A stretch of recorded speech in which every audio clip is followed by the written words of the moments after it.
I really need to. Here we go. Evening, everybody. Welcome one last time to this week's Brick Talk. Sorry about the late start or the bumpy start. But I think by now everybody knows how that goes. Um, I'm trying to catch up to figure out to make sure it won't happen again. Uh, Welcome Bumpy. to this week's Brick Talk. I'm Randy. That's Danai over there, that side of the screen. I think the voice over there is Phil, who we were just talking to. If you want to join in on with us, join us on Twitter using the hashtag Brick Talk. And I'd just like everybody to bear in mind that this is absolutely not a financial advisory session. Danai and I are talking as we do talk. Danai is a licensed financial advisor. When you want to talk to him about your portfolio, this isn't the forum you want to sit with him. Go to dhalladvisory.com. When you hear us talking here, it's not advisory. I can't stress that enough. All right. Having said that, let's jump off on this week's topic, which is about the Great Reset. But we always have a little early warm. So Phil and then I were just talking, and then what were you saying? Then I feel Yeah, I hear it was a boring week on the market, so I was just asking Phil if he shared that sentiment. No, man, I don't think it was boring at all. Yeah, Boring, I don't know. I guess different people have different definitions of boring. maybe When some people are everything went, excited, I not guess very that's, easily excited. With me, that cool. I guess, I guess. Yeah. But I would think that opportunities are a pretty exciting time. Mm. Indeed, and not only that, like we had news coming out this week and thing too. I think I don't know. I struggle to find the market boring, even when not much is going on. Like some always say, "Ah, cool." There's always some level of interest, some level of something interesting going on. mm-hmm. See how Sibani put out them thing, and I asked, Siboney put out the thing, and it, the thing At first apparently it never said was nothing though. The thing said nothing though apparently. right. At first it seemed arbitrary, but I realized that I couldn't find their last notice that they alluded to in that one. Mm-hmm. The one But from the 28th of eventually,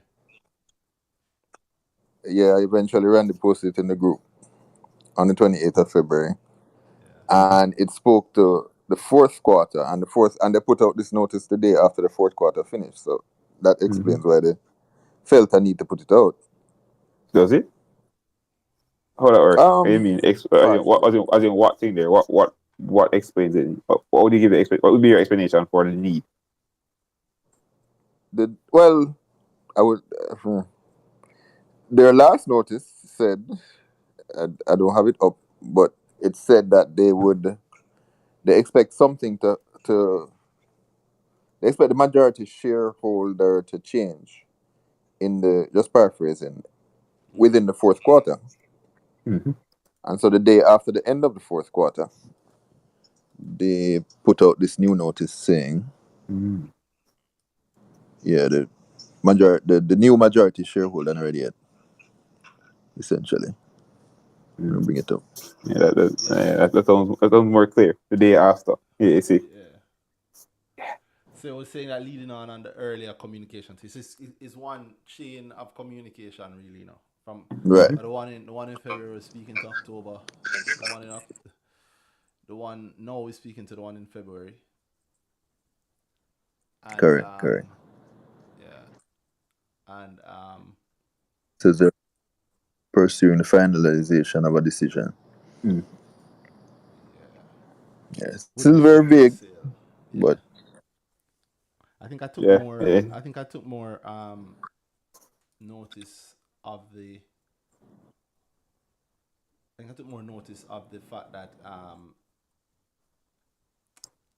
the notice before the one in February spoke to review of the offers received. So like hinting at we do have well, if you're reading this Mm-hmm. at its face value, we have more than one. Mm-hmm. right. Yeah. But this, yeah. I don't know if I'm being hopeful on this point because it maybe not sound like that, but it sounds like an offer is like they have an offer they want to accept, something along those lines. It feels like that from that, but Yeah, I don't know if it's me wanting. yeah. It seems it has progressed since. since the last notice. Something Or has could progressed it since could the have last just be notice. your But decision. It could just be all the same offers are on the table, and then the decision is something that is not much. we're awaiting, yeah. Yeah. It's still very interesting. Yeah. SSLPC going through what they're doing, and Siboney in the same year. I think, yeah, that's what I was thinking about. I'm thinking about how much of a driver it is that whoever, SSLPC is happening. yeah, wanting to Mhm. Yeah. talk. Yeah. No, well, not just that it's happening. And you know how things go in the market. People look at one thing, equate it, what is the thing that's closest to it? I mean, they both were shells, both are shells. And I know they're both, well, SSLVC is a step further, I think. Yeah. Having been taken over, and I see about and naming a new board and changing the name and all that stuff. It started off hot, and I wasn't even thinking about something like this, you know. I was thinking about this at all. I see somebody on YouTube say, sorry, they said that my volume is low. I hope it's a bit better now. Miles said that action on the market this week was mainly on the rebound, simply recovering from the previous week. I don't know. I like that talk. It sounds a lot like the market is a thing by itself, doing whatever. Because what you call it rebound, man? Like meaning, because a lot of places have not rebounded. That's another thing I found interesting this week was the places that have are like getting the strength, the money start pulling back into. Like I even look on Tropical this week and I realized that hey, the dip never really hit it. Like if you barely even see a real dip, it actually just looks like earning season spike, and then the dip coming after looks like a regular. It doesn't look like boy thing drop out, and then people didn't really lose money unless they bought peak earning season and the results dropping out. Yeah. So SBL looking, SBL not budge, it budged, but it bounced right back. Yeah. Right back to 30. I think. Right. I think Let's as we go get back about closer, 6. Yeah. I was thinking that as we get closer to SVL, as we get closer to the more time coming off of the quarter, I think more and more people are just really realizing. And how I see it, I see that for a lot of things. It's just all right, cool. One, the money go quote unquote be back when refunds or whatever. And then you know how it is. At that time, you got a certain interest at building around certain stocks. Not to mean the same stuff every time. Just if you follow in the stock and you see what's happening there, then you can pick up a trend boy around earning season. If this is going right, then you expect that boy some anticipation and things start climbing. That SVL, I think, look on the last report, the spike, it dip. This dip we're getting never really touch it. So I think close to the earning season, you might see more things. Yeah, might see more activity on it. Yeah, and not just SVL, just a good amount more things. But yeah, watching SVL now, specifically about SVL, yeah, because of not our being this strong now, yeah. You have concerned parties who not concerned parties is not the right term. You have people who have a vested interest in seeing more. I think now, especially since it's been getting talked up on Twitter a lot more, and the dividend. I think they're seen as one of the two. They're like the Carreras, but not Carreras. Yeah, and I think people see Carreras plus the scratchers. Carreras with cap gains. Yeah, Carreras with cap gains and the scratchers. Uh-huh. Yeah, and the scratchers. And then again, special dividend every now and again. Well, yeah, what that is serious, bro. Man himself take this extra money, and again and again and again. Which one, SVL or SVL when they're paying the bonus dividends. Yeah, man. It's a lot of cash. Wow. Let that come around. Yeah, a lot of cash. Again. A lot of cash. All right. Even again, guys, anybody want to jump in, feel free. We're talking about, well, right now we're just talking about the stuff on the market that people found exciting. I know a little later maybe we'll go into one of the other topics, but I'm surprised nobody has asked yet about the hot thing on everybody. At least the stuff I see from the group. Mhm. The dollar refund or the missing It's dollar all that refund. money. Yeah, I think everybody excited. I think everybody excited. They're kind of excited and they want to get they want to see something. Here's something. Mhm. I'm Want saying something, yeah, man. you can say Let's give me something. you can know I'm saying this because how often I've been messaged over the last few days about it. Just incessantly. Yo, think, here, guys, I can't tell them, don't tell me. They don't call and tell me first. But It's the question I get. They ask me in a way as if there's a specific date that I know of that the refunds coming out when it release. So it's when it's so good. When did they release? When dollar release? I don't know. Within this time likely, but I don't actually know. when I get the Man. refund, and what do you think I'd have to do with it? Very. I think maybe it's because we spoke about that last week about what the Possibly. what the refund would look like and what people plan to do with it. It's so what funny. I had that people do conversation here. about. Sorry, I had a conversation about 2 or 3 more times. I get enough feedback. There. Sorry, yeah, I had the same conversation about 2 or 3 more times since then, because and just naturally, meaning talking to people who one of the times was that in one of the conversations after Advance Grow, talking to people who have put money in, and they're just talking about the market and stuff they want to do, and then I say, so what about dollar? Oh, yeah, but no, I get the refund. I say, yeah, but let's say you get the refund, then what? Mhm. Everything except put more money into dollar. And that I think is a sign of is actually I take that as a sign of something good, because I think most of these people are people that are new coming into the market again. I think it pulled a lot of people. If Chris Berry's tweet is to be believed, 40,000 people, That's a lot. that is a lot. Yeah, 40,000 is a lot. Boy, the market does look hot. Jesus, man. Wow. 40,000 is a lot. It's not just volume. It's not just money, total money. that too. I mean, the money was huge, And right? they raised enough money But then too. when you see the number of different people, Mhm. Yeah. that's crazy.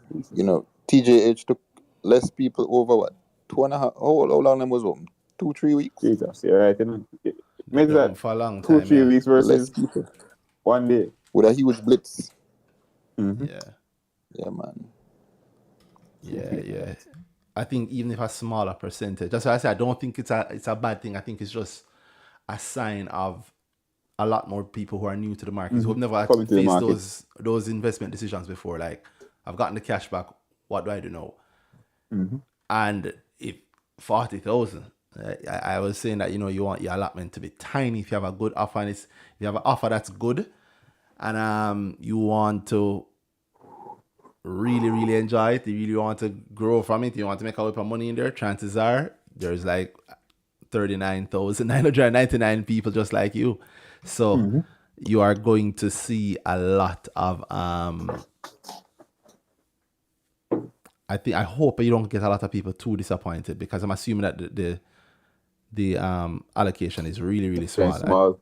Yeah, we're going off. I think that trying to interpret John Jackson's words last week, then I talking about the 8%. I mean, I'm wondering like what kind of sheer numbers you think were no. I hate to play the speculation game about the refund, but like I don't think people Same. I don't think we're getting over 20%. That's too much. Yeah, I'm being very, very, Yeah, very, very, very nice. If you get 10%, Single you are digit. in it. If you get 10%, you get enough. It's gonna be a single digit. Yeah. I'm pretty sure. Wow. Or I'd be surprised if it's not. A general public probably going to get like And then the 5-6%. base will be small too. And the base likely less than 10,000. Wow. Okay. That's what I'm expecting. All the minimum allocation, Phil. Minimum application. Application. 1,000. Jesus. Yeah, no say, yeah man, love that. People get in. Anybody can get in. Do it. Do you think a base of 2,000? Jesus. No, Lumbo was 1,000. Lumber was 2, I think. Two? Don't know. Why? Whew. They say Randy, public- we can flip my allocation and go buy a puppy. Yeah, our Lita, You yes. can get cheese. You can get cheese in it. Yes. I'm not gonna know everyone. Inflation is real. Can So quarter the young. but you got to see that the engine belch. Oh my god. Oh my god. I feel like my brain slow. I should tell you people, evening again, I've seen this for the third and hopefully final time, other than when somebody else come on and I tell them evening because I have manners. If I sound slow tonight is because I have managed to finally catch COVID. So I feel like I'm my head swimming. It's my boss. Yeah. Catch it with you, Yeah, way behind the curve with this one. Fucks. Way behind the curve with this one. But damn. China really did it. Really went through it if this is what they went through and worse. Yeah. Yo, look at them lockdown easing up. Is it? The pieces that I saw like one zone was getting a little free up. And they got a little bit freer. And they're not free, but like them start letting them outside so them can Move the air around. block free up, you can go outside and move around a little bit. It's one big gate, bug of people there, and police who going in. It's crazy, man. But it looks better than everybody telling you. The man, they were delivering like, a couple weeks ago. They were delivering food to people's houses because you can't. I saw that, yeah. But it occurred No, you can go out and shop and with come your back. block. No, Yeah, shopping hours and nothing everything. change. It's Brother. maybe just the PR change. Make you feel a little better. Damn. Wow. I wonder what they know. Because they've Yeah, been locked down for a blueprint. while. They've been locked down for a while.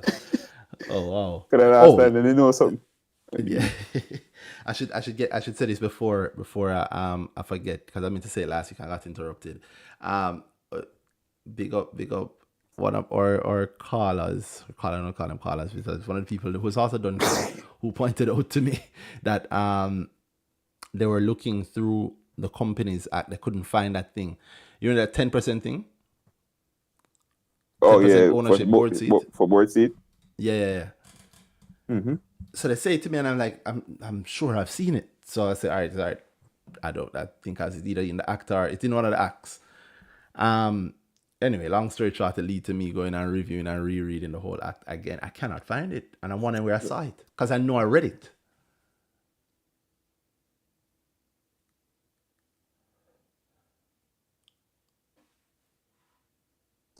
Being entitled to a board seat above a certain percentage ownership. Above 10%. Hey yo, you hear me? Yeah, man, I can hear you, don't I? Alright, cool. I think I'll call this one, so I kind of lost. Well, What no, I we're guess- talking about? Sorry, yeah, I was talking about the 10% board seat thing. Mm-hmm. Yes. So, did you find it? No, I can't find it. Someone You where know I've what read it I'm because I saying? know I read it. I know, like I can see the words. I can remember reading it, and it's a PDF that wasn't easily searchable. I know exactly. We've been through those. So it's, But I can't find it. So I say, well, I didn't much urging because we're having a conversation on it because he wanted also to see it. And so the ultimate thing is that it's until I find it back, I guess it don't go so. That's a 10% ownership to demand a board seat. Now, it might be in like some companies' articles, but not necessarily in it. I certainly don't see it in the act. the standard articles. What the standard articles have? It might be a standard article thing. I didn't go and check. It might be a standard article thing. So if most companies haven't taken it out, Yeah. but it's not in the act. Or until I find it back. I'm sure now that I've done this, like after Brick Talk done, I'll come off stream and it will immediately pop into my brain. But until that point, so there's not. Until So that don't go and point, buy don't it. go so Yeah. But I mean, if you 10% buy does- 10% of a listed company, you probably have some level of talk anyway. Yeah. Because even 1% is a bag of money. So That is correct. 100% correct. All right. Stuart had joined. Stuart, you had a point, or you had joined earlier? Yes, Right sir. after? Quick question. When are you going to have Sir Berry on the? I'd love to see the two of you bounce some ideas and some meds with Sir Berry. You think it's possible? Ask him. it's possible if he wants to come. So Yeah, ask him. I think you're asking the wrong guys. We No, don't well, control that. I don't want to ask you first before I go reach out to him. You see me? Open platform. No, it's not, open, very open. Very Well, open we've platform. you've seen past shows. It's very open. So Yeah. but just ask him if you want forward. Yeah, Yeah, but but If he wants to, then we're very open to that. yeah, it'd be good to have a conversation with him. It'd be good. I mean, there are a couple of people in the market that it'd be great to have a conversation with, especially with the length of knowledge they've had, where they've seen it come from, of course. You know, Yeah, you man. could actually do that like a master series where you just talk to the people that have been in the game for forever and a day with actual results and just, meds out with them.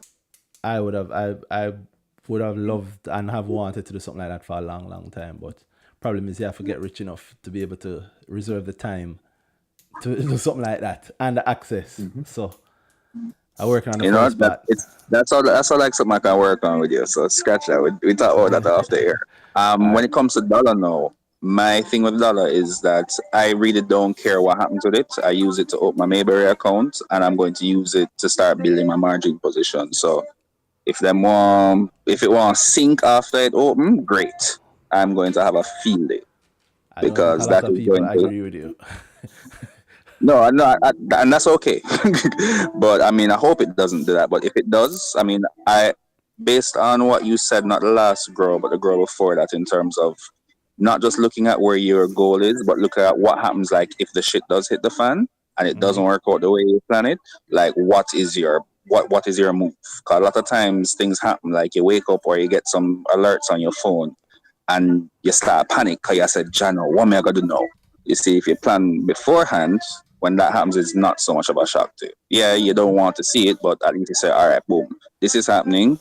What are my options? This one looks a little bit more interesting than this one. All right, boom, I'm going to go with this instead. Or maybe I stay in the taxi because maybe it's just a slight delay. Maybe what I'm seeing is just a back of traffic. Yeah, maybe it's a pothole, or maybe police stopping people, or maybe people making the right turn by Andrews, and I'm not supposed to be doing it because 7 to 7. Yeah, them something there. It's an interesting thing though. There's two things not necessarily together. But you mentioned the panic, and you mentioned this is happening. I want every single time you're panicking, that should take over, because that panic is dangerous. You know how much money you can lose just sitting down in a panic state. You forget the last conversation you and I had, bro. That was as a result of panic. Because I just freaked out, which is a big mistake, because then I went and rushed, which is what I should not have done. But thankfully, the market, this great reset actually came in great for me, because unfortunately, I had an issue with JSE. I had done a trade. It went through on market order, which I don't know how, and it showed me as cancelled. So I thought everything was fine. Turns out it had gone through. Then I couldn't get access to the funds for a while. Then the whole reset happened. And I was pissed. But then I thought about it. I was like, all right, 2 days into this reset, prices have fallen further for some stuff that I was actually looking at. And I was like, yo, let me just jump back in. Because the taxi I was in wasn't the one I really wanted to be in, but it was one that was working for my circumstances at the time. So when that happened, I was like, oh, wait, I can just go back to my original plan. So that's where I am now. All right. So, options. Yeah, man, big no. That's why I have to big up that night. That's have to big up Randy. That's have to big up Jerry. That's have to big up Diane, because without people like I would. Randy can tell you, if we had this conversation a year ago, I'd have been pulling the little hair that is left on my head out. The receding hairline would be by my ears. Well, I'm glad you have much better control over it now. I mean, your sound Yes, save on a top couple of it. follicles. Yeah, Yeah, as but about at the I really start, I was choose the gonna tweets. ask you as at the start, I was gonna say send you for another ad this week, free ad this week. But this, you sound you Randy, fix I the way don't you care. sound. I will be a promoter for this movement till the day I don't have breath in my body. Well, I was And then when joking. I I was don't talking breath about in the my body, Mayberry. there will be my tweets there forever.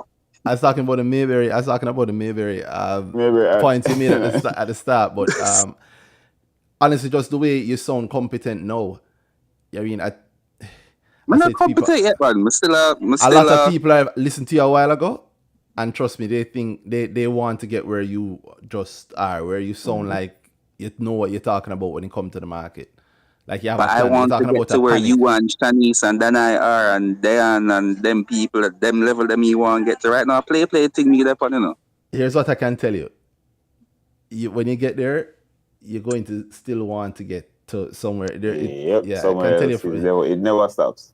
I've been Which everywhere is I've been, and it never feels that way. It always feels like you're on the edge of something else. It always feels like there's something else coming. There's something else you need to be sure of or better at or yeah. There's always another level. I'm saying the journey is a destination. There's always another level. True. But to me, I I'm don't want just to glad hold to up you hear. guys too much. I want to leave space for anybody else I want to jump in. But yeah, that was my little 2 cents. No problem. Big up. All right, boss, big up. Yeah. I really proud of how you sound. That's a Man, good grower ad. Yeah. Yeah, that's a good grower ad. He sounded, and I say a grower ad because if I asked him to that, I really didn't. I really don't ask him to do anything like that. I just, Boy. I mean, is that he raised a point talking about something that's possibly bad. That I think is a common thing, a common thinking, and then he had a very clear, but I know what I'm going to do and what I said. Yeah. I'm really happy to hear that. Raystar Williams, Raystar Capital. Mini fund manager or proper fund manager? Sorry, I don't know. That's a Raystar White. Raystar Capital. No. What's thing there? It sounds like Waystar Rifle. Oh, like Waystar. Yeah.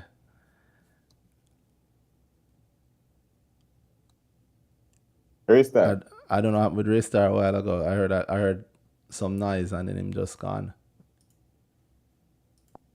Okay. Maybe have a bad connection. Probably. All right, sir Dan. All right, Can next you hear call. us? Dan, can you Sir hear us? Dan, what's going on? Dan, Can you hear we're me? hearing you. Yeah, we heard you know. What's up? How you doing tonight? What's going on, boss? I'm very well, thanks. And I hope you're getting enough rest in the daytime so that when you come on that Friday to talk for a long time, you're well rested, given the condition currently. Well, I hope that Somebody most will people disagree will with do. Yeah, I'm going to say a yes lot of and people somebody will will talk. disagree with you. Yeah, a lot of people will talk, and then I'll just sit here and listen and contribute every now and then. Okay, well, happy to have you. And I didn't say any at all this week, but I was wondering if Brick Talk would have happened given the fact that you're under the weather. But really appreciate the commitment. It's a big deal. I listened to Stuart a while ago. I only have two things. One, I remember the hair pulling, and I think for him to get to a place now where he can more effectively manage his portfolio and be more confident in his decisions is a credit to him first and foremost, and his commitment to growing, and secondly, a testament to the work that happens at Grower or through Grower and through B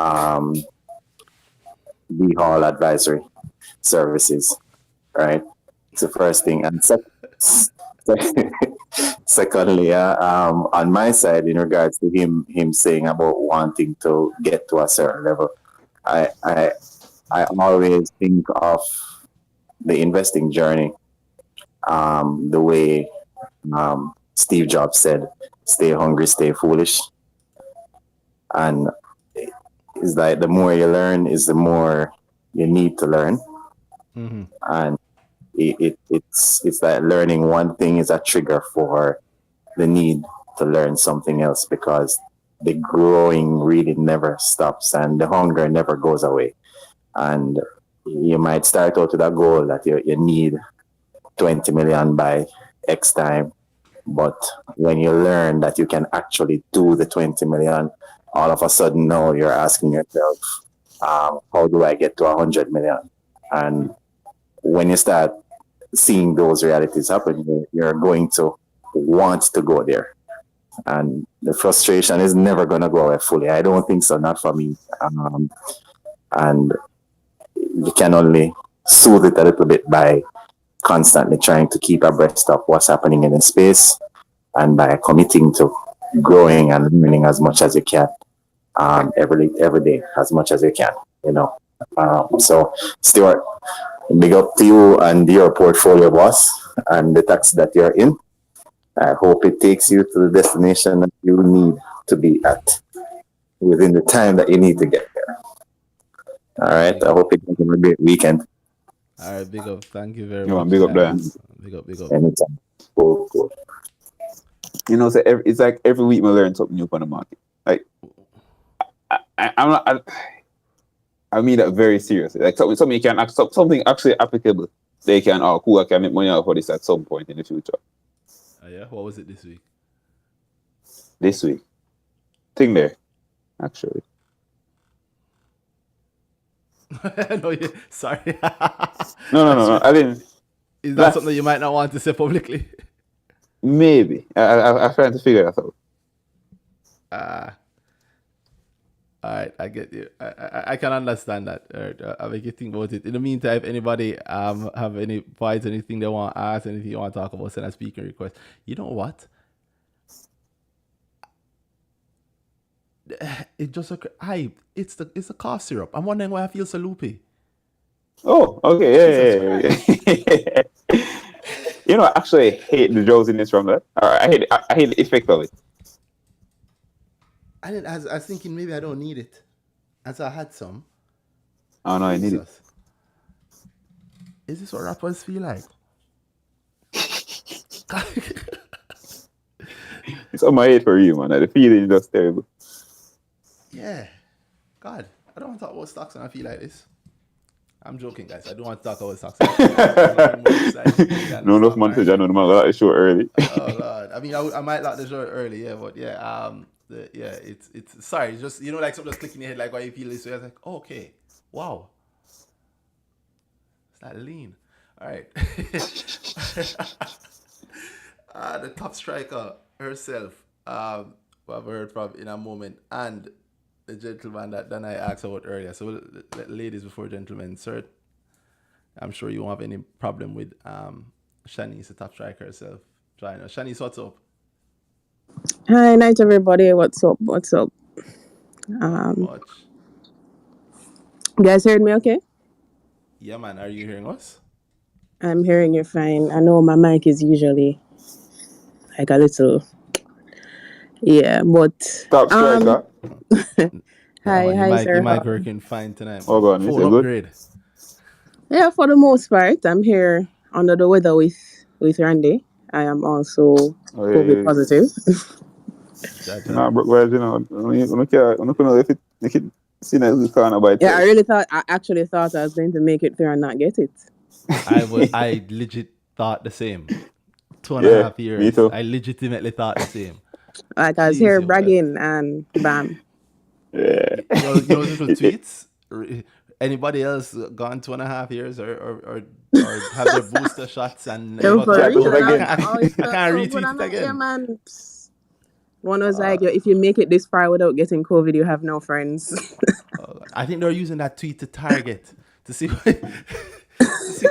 who was left. See who? Yeah. Oh God. Shan, does your medication make you loopy? I never answer. Yeah. I mean, medication does that, especially if you're on like cough syrup. But not so bad. No, I'm just trying to get rid of the cough at this point. All right. That's what I was trying to do also. My God. All right, so what's up, though? I know. Yeah, Definitely don't have exciting many times in the issues. market. What I said, Yeah. this week was dull. So Was me, it? There's never a dull week for me, honestly. As you guys say, it's a journey, and you're always learning. I'm constantly learning in the market. Like this year, I feel like I had to completely relearn everything that I thought I knew, because the market changes, the rules change, and JC does in fact change the rules, whether they tell you or not. And sometimes you really have to figure out how some things work and figure out what you need to change to make it work for you as well. I'll never forget my So hard lesson about the pre-open when that changed. yo, Ooh. yeah, Most yeah, expensive, you know. Ooh, yes. yeah, Yes. expensive lessons, but Yeah, I wonder if there's always everybody something to learn. I wonder if everybody makes I've never heard the reverse of it. Everybody that made the pre-open mistake to learn that the thing that forces you to learn how the pre-open works. It's always an expensive mistake. I've Yep. never heard. Well, maybe we have an. Oh my god, that might be like the worst accidental profit. If you do the other version of the Yeah, pre-open, imagine it again. yeah, cause if you don't know, if you don't know how, you just don't know how. Just And don't so you know. think you did, you think you did it right, you think you did it, but you can't do it again. Is that? I wonder if that's why so many people ask about the pre-open. I think You're so. right, you know. Yes. You are right. Because it must happen for you to get up and say, what's going on here? I mean, that's Yeah. usually how it is. I Yeah, know. but So I think for us, we've all had it the bad way, right? Which costs you money. Well, I mean, it doesn't really cost you money. You realize what you yeah, but plan to do don't you work. can fully do it right. It works When you out. You know can it, fully do it by buck-ups. Mm-hmm. As in the buck-ups can happen. I just not we know and do it again. Imagine that. yes. You know what? So I was saying it thinking, everybody I know that talks about the pre-open the way both of you spoke about the pre-open, the way I talk about the pre-open is, oh yeah, you know, you're doing for a while and then something go wrong. And it forces you to learn how the pre-open works. Mhm. I've never heard somebody say that and off, you know, I was making so much money off the pre-open. I said, let's find out how this thing works. No, Okay. I get what you yeah. mean. Okay, the I've easy never lesson. heard a good version of it. But then I'm thinking, Mhm. if you know how it works, you know that there is a good version of it. But Mhm. that's probably one of the worst accidental profits because you're sure you've done something. It's like you're sure you guess the cash pot number right. Like I have a system. Like I know what the man play and you don't. If that works, I get it. Meaning, if you strike goal twice in a pre-open in a row, you're locked up on a different level. Like for you to get up and Truly. do it and then do it again and say, boy, this method I've been doing works out, you know. You imagine the third time it don't work out. It only need to work twice though, you realize. Twice. Mm-hmm. And it can work twice. It can Yeah, work I twice. know how about that. You see I the know same how sort about of that. situation. You need just maybe a different stock. Or maybe the same stock Mm-hmm. but later on. But you'll need the person to think that they did it twice. And then that sets them up later on for losing money the worst way. Yeah. Wow. And an IPO can make you feel like that too. If you get first and second day in the IPO, you can fully think, wait, this pre-open thing, because it's going up. You know, like especially if you're a beginner, Yes. they would have to know they have to get in the order right and all everything there. So it takes a lot to get to that point. Not if you But not if you just like somebody said them doing something, you just do it too. track that too. Because then you just You know, tell them. I've been going through that, telling clients how to apply for the dollar IPO. Not the IPO, how to apply for shares when it's listed, right? The first week. The first week. And I start every time with, you have to learn the circuit breaker rule. And I know this is annoying, I know this is boring, but if I'm going to tell you some numbers and you got to put your order in and how you're going to do it, if one thing changes, That's it's true. no longer valid. Yeah. But I mean, True, you're allowed to do that. and you're not going to know what the thing is. So I'm going to tell Yeah. you this number now, and if you don't know the rule, you can't make any decision around the changing. Mm-hmm. Well, big So up my I money can J give for you the making price it and how to simple. go about it. Yeah, sure, you know. Yeah, big up, Yes. yeah, big up my money J for making it simple. It's It really is that. Yeah, so if you don't know what we're talking about, guys, just occur to that if you might not know, we were just talking about for the last 5 or so minutes is the circuit break on the trading ranges for each stock each day. Understanding that and like working it out and knowing and knowing what's happening when the stock is trading is a skill. And My Money JA helps a lot with it. So you can know what can happen, including the many situations, including what Shan was just talking about, where she said the rules can change. Because especially like if a stock trades outside of its tradable range, which might be a likely possibility in a IPO situation. Mm-hmm. And then you might have the JSE coming in and manually reversing something. And so that's what Shan, I think that's what you're talking about, something like that, where you're saying that the rules change and you have to find out Yes. the hard way. Yeah, man, that was definitely one of Remember those that in the rules. days, That, Remember when I say, oh, the trade, if one were fighting, remember yeah, we were there was a trying time to figure it out so hard. Like it just never Remember- make any sense. remember when we couldn't input a breaker trade on JTrader? Mhm. Yes. Man, them say, oh, not Yes. over 15 and lock you up, you know. And he said, it's not Yes. a sense, the brokers can do it. And just wouldn't get it. You know, it's still there. But Really? the percentage has been adjusted, yeah. You can't bid So- above a certain. You can't bid above a Yeah, you certain can't put above amount. the 30. It's now 30 instead of the 15. Well, not really 30, Does but you they get get it. referred? Yeah. Does they The get initially. referred? Yeah, it gets referred, so it doesn't go in. Oh, yeah, that's But- fine. I think you remember the time You remember they when get we a couldn't? red, Yeah. you couldn't But I'm press saying Oh, when you they just literally cancel enter the everything. trade. Yeah. Yeah, Correct. as in the traders wouldn't touch. It couldn't go through the trade at all. It's a red Yeah. notice saying, hey, more than 15. You have to change that. And then Yes. you just call your broker and I think sort that's out. right before they came in with the referred thing. Yeah. Yeah. It was the first. That's how JTrader was at the start. Yeah. Initially, yeah. Yeah. Very, very early when I'd started, it was like that. You literally couldn't. You couldn't do it. You can't hit the breaker. You couldn't hit the breaker. Mhm. You couldn't hit the breaker at all. You basically that the mashup vibes, you know. Cause you do it, you try and the next man go do it. Or you have to call the broker and you know how that go. First Yeah. man, you know the first man first serve thing that it's whichever broker call the trader first. Yeah, and then good luck if you get the wrong person trying to explain what you mean. And, Yep. yeah, Oh, so God, you I alone didn't should think be that able could- to do that. I was thinking, no, everybody can do it. It's just, and you have to imagine explaining the breaker to anyway. Different times. Shan, were you going to share the lesson that you learned this week? The week? I don't think I can. I mean, generally, I've been looking at the market a lot different, especially with a lot of the new investors that are coming in, because 40,000 on the dollar IPO. IPOs are one of the ways to really get new investors into the market. And I mean, these people are coming to the market with a lot of money. Where is that money going to go? And I was looking at the specific stocks that fell throughout the IPO season. And I think looking at the stocks that fell, that can tell you, it gives you an idea of how a lot of the new people in the market look at the market and think about investing and what they want to put their money in. And well, that's something that I think is important for me to take note of and to apply it to how I'm going to make money from that going forward.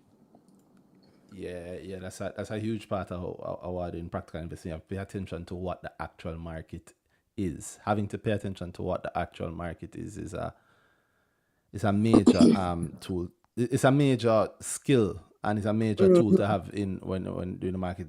Actually doing and as thinking about that, it's actually related to that exact point that we were talking about just earlier, and where it's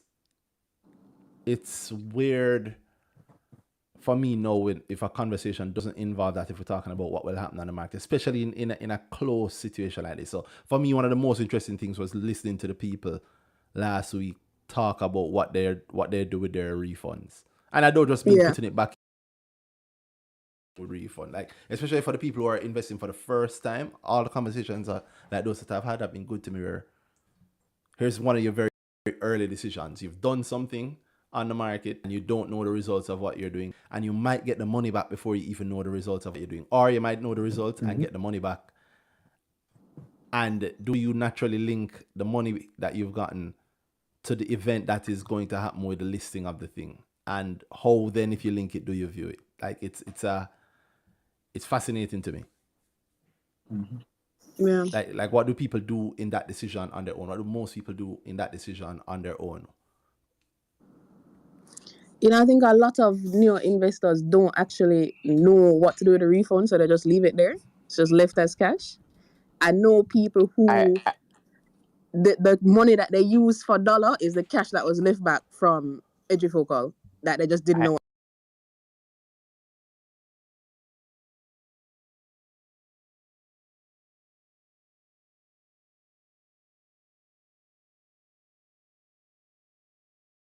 I thought the 500 mil raise was a $5 billion to dollar, and anything, so they just get that 5 billion and go with the business.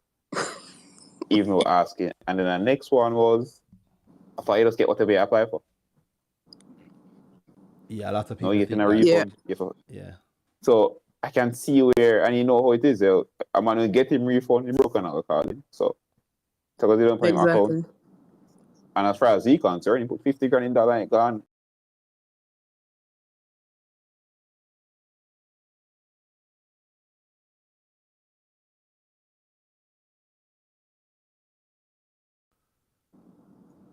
Wow. People, if you listen to this, you want to know what to do. I mean, I'm going to take the easy chance to plug Grow at my class. I tell you something simple, even if you don't want to spend any money, just read the prospectus. Literally just read the prospectus, and it puts you way ahead, and you are able to read the prospectus. As long as you can read the prospectus. As long as you can read English, you can read the prospectus and understand it. Trust me. Yeah, and it will explain. It's not even finance. Yeah, it will explain simple things like to apply. And you want to get like something like the procedure to apply. You want to. I realize a lot of people have the inclination to ask somebody and have them tell them. Nothing wrong with that, but you also want to, trust but verify. Follow it and read the prospectus. It will answer all those questions. It will tell you what happened with the money. It will tell you when to expect the money. It will tell you.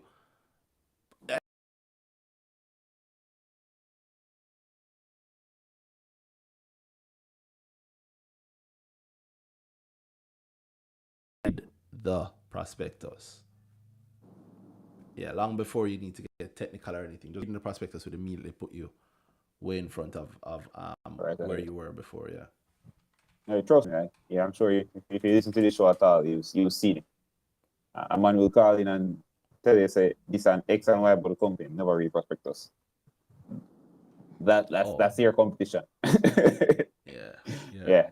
He puts you really ahead of the game. Just on, I know what the company is doing, I know the company's plans. So when you read the news and them doing these plans and all these things coming to fruition, you know what's going on.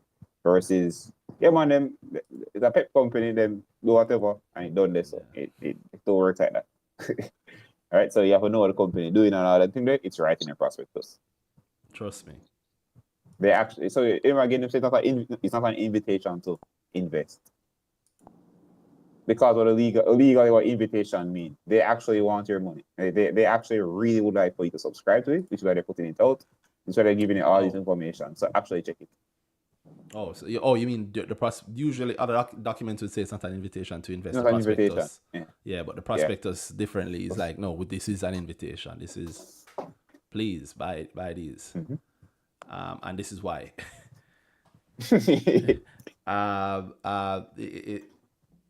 Yeah, it's a huge thing. Shan, I don't know if you had more to it.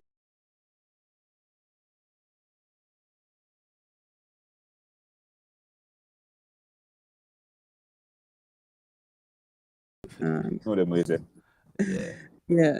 I want to ask you about the market, but I also don't say anything. You carry the reputation, no, so anything you say, people going to rush and buy. So I don't know if I want to ask you. I want to ask you something that you're okay talking about that you found interested recently. Like, what's your best buy since a year My best buy since year. that you've What is already sold? that's a what? That you've already sold. That I've already sold. Yeah. All right. Or go on this year. CPJ back in that nice run. CPJ gave us a nice run. I made some good money off that. Made some good money off Fesco as well. I'm bought back in. Still, I'm a big Fesco shareholder. Big Fesco fan. Captain. We don't marry stocks, but I Captain. know Fesco are close to my heart. Yeah. As long as we're going to keep in gas as long as. or LNG, Um, which is gas, depending on who you ask. Oh wow. I'm excited for the rest of the year. LNG, the I ghost think gas. some big things coming for the year, and definitely looking forward to that. Looking forward to more listings. Boy, We like that $15 million trade today. 15 million share trade today. where? Jam tea. Jamaican teas. Oh, More directors. That's what I expect to see come out. $3 themselves, huh? Jesus. And buy for. What a box. Ooh, just to keep the price What a nice. box. Mm-hmm. Yeah. 15 million, 3. You're talking about the reason. I think that those big volumes. Who knows? I wouldn't be surprised if you see a sale announced but no buy. So it was sold out of the reportable circle. This time, I think we said it last week, and that's one thing talking about a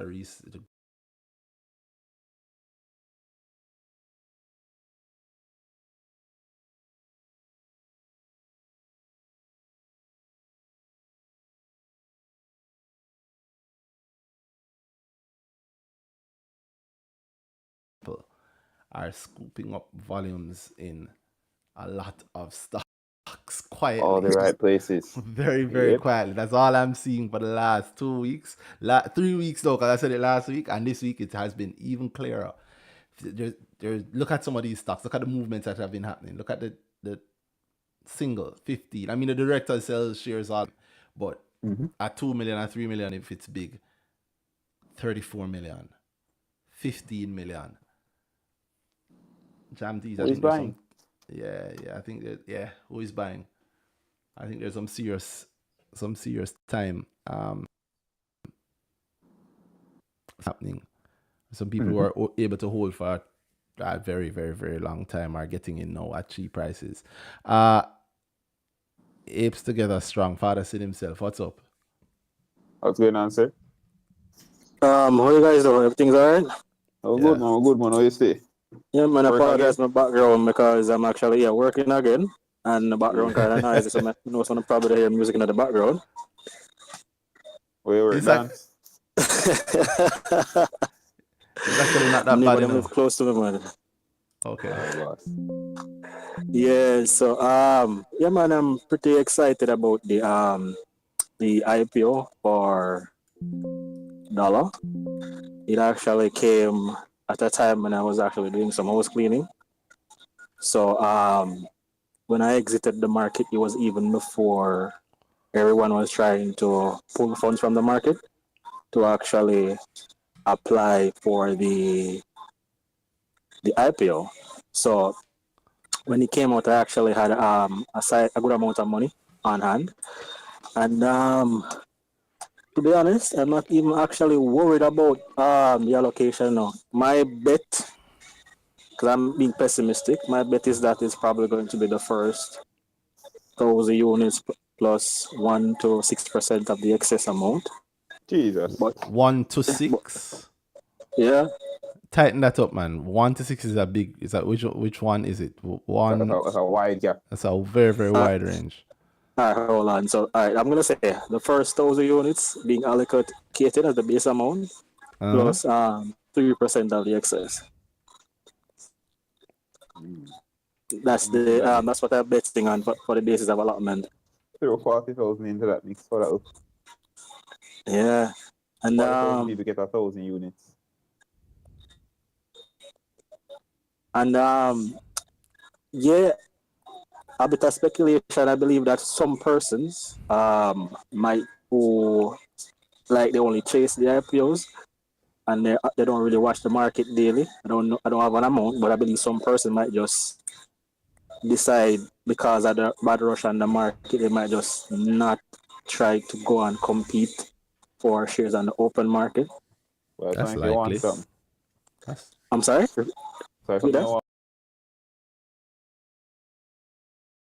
Well, that would be good still, because I want my average price to be below $2 or $2.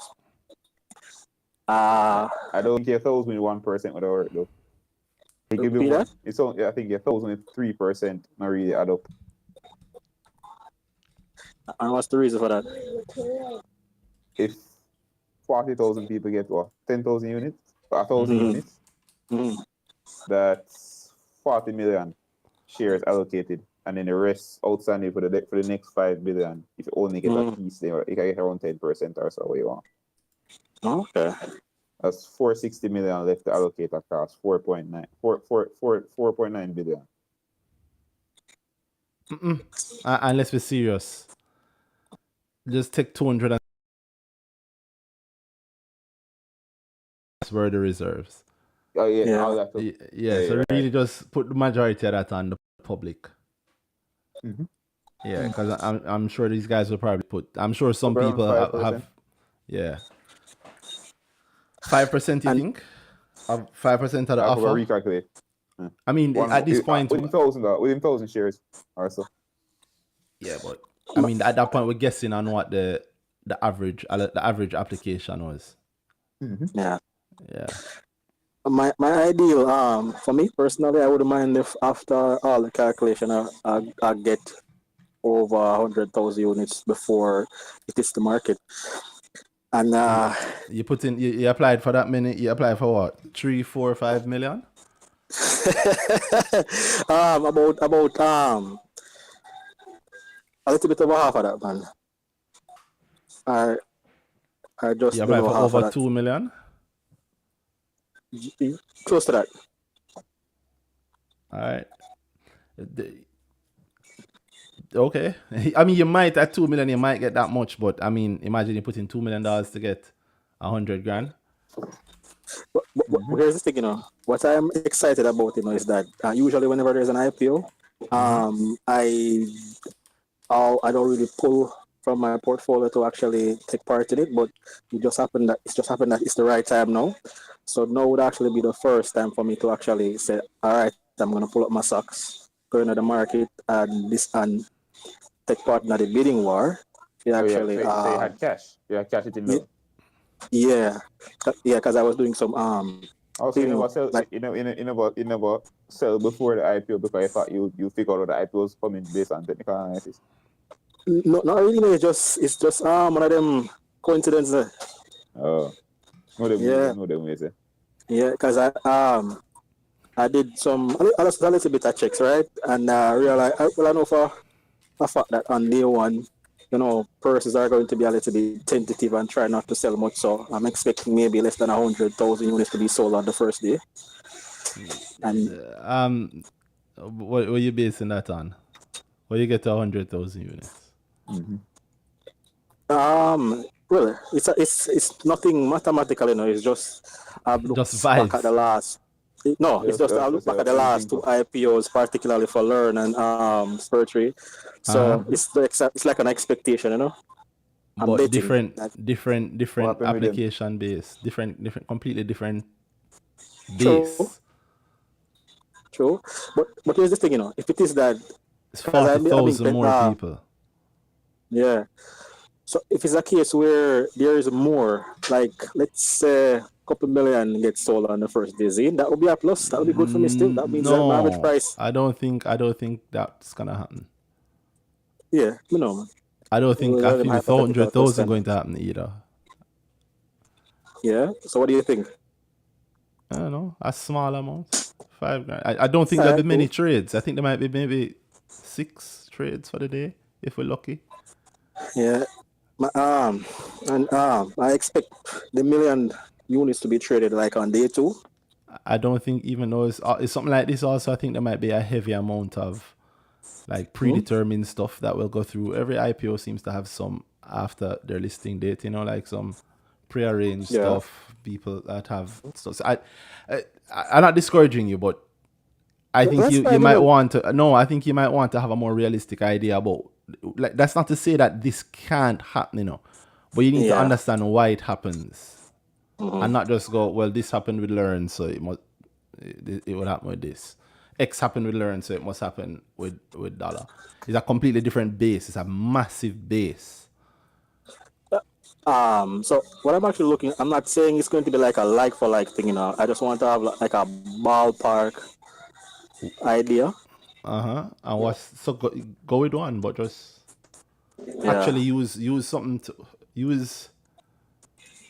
Like, actually look at what actually happened with the last few IPOs. That's what I'd say. Yeah. Yeah, look at what actually happened. Yeah. And hopefully I can get the amount that I need before the end of the third day, to be honest. Because you know that day 3 is when it's likely to more likely go double by day 3, to be honest, in my opinion. And then when it hits the $2 psychological, a lot of persons are going to want to sell. Well, people going to say, okay. Yeah, that's the psychological thing there when it doubles. I hear you. So, I guess man, we'll see. yeah, man, because I'm pretty excited. I've never done I haven't this much enthusiasm about an IPO before, and I know that it's because of the amount that I'm actually. So, wait. What? Why are you excited this one? Why are you excited for this one specifically? It's because the amount I actually I'm planning to invest. So I'm actually looking forward to the return that I can get. Yeah, possible man. returns. Yeah, man. But you think that you're investing that much for you're excited, isn't that? Yeah. So, what about the thing itself? So, is it the amount of money you're investing that's excited, or the thing itself, which is why you're investing the bag of money into it? So, I'm asking, what about Dollar that you like so much? I'm gonna be honest. I'm actually I don't actually plan to have this company in my portfolio outside maybe after the first week or so. To be honest. Because you're looking to flip. You are looking to be the one who flips at $2. well, you can say, you might say $2 in about, who knows? I'm not saying that. I'm asking you. I'm not at all saying what I think is gonna happen. I want to know. No, I know that you're not doing that, man. No, I'm not even like hinting at it or anything either. I get that that's what would like to be heard. I want to hear what you are thinking. Because if you say you don't plan to hold it for a week, yeah, and you are planning to keep your average price below $2, and you think that $2 is a psychological point where a lot of people are gonna jump out. This is all things you've said. So I'm assuming that you are part of the people that are planning to jump out at 2. Not exactly. What are you planning to do? I believe there's more. You can actually go much more now. So, you gonna say that more, or I say that too? When I said more, I mean about $3. More like a number. Above $3, actually. Oh, Okay. Gotcha. He's figured out. He's gonna trick the crowd. Everybody's jumping out at 2. He's gonna jump out. He's gonna try and get in at 2 and sell at 3. I might take them off your hands if you're thinking. Yeah. You know what's gonna happen? You're not going to do that. You say you're going to that. You say you're going to, but you're not going to do that.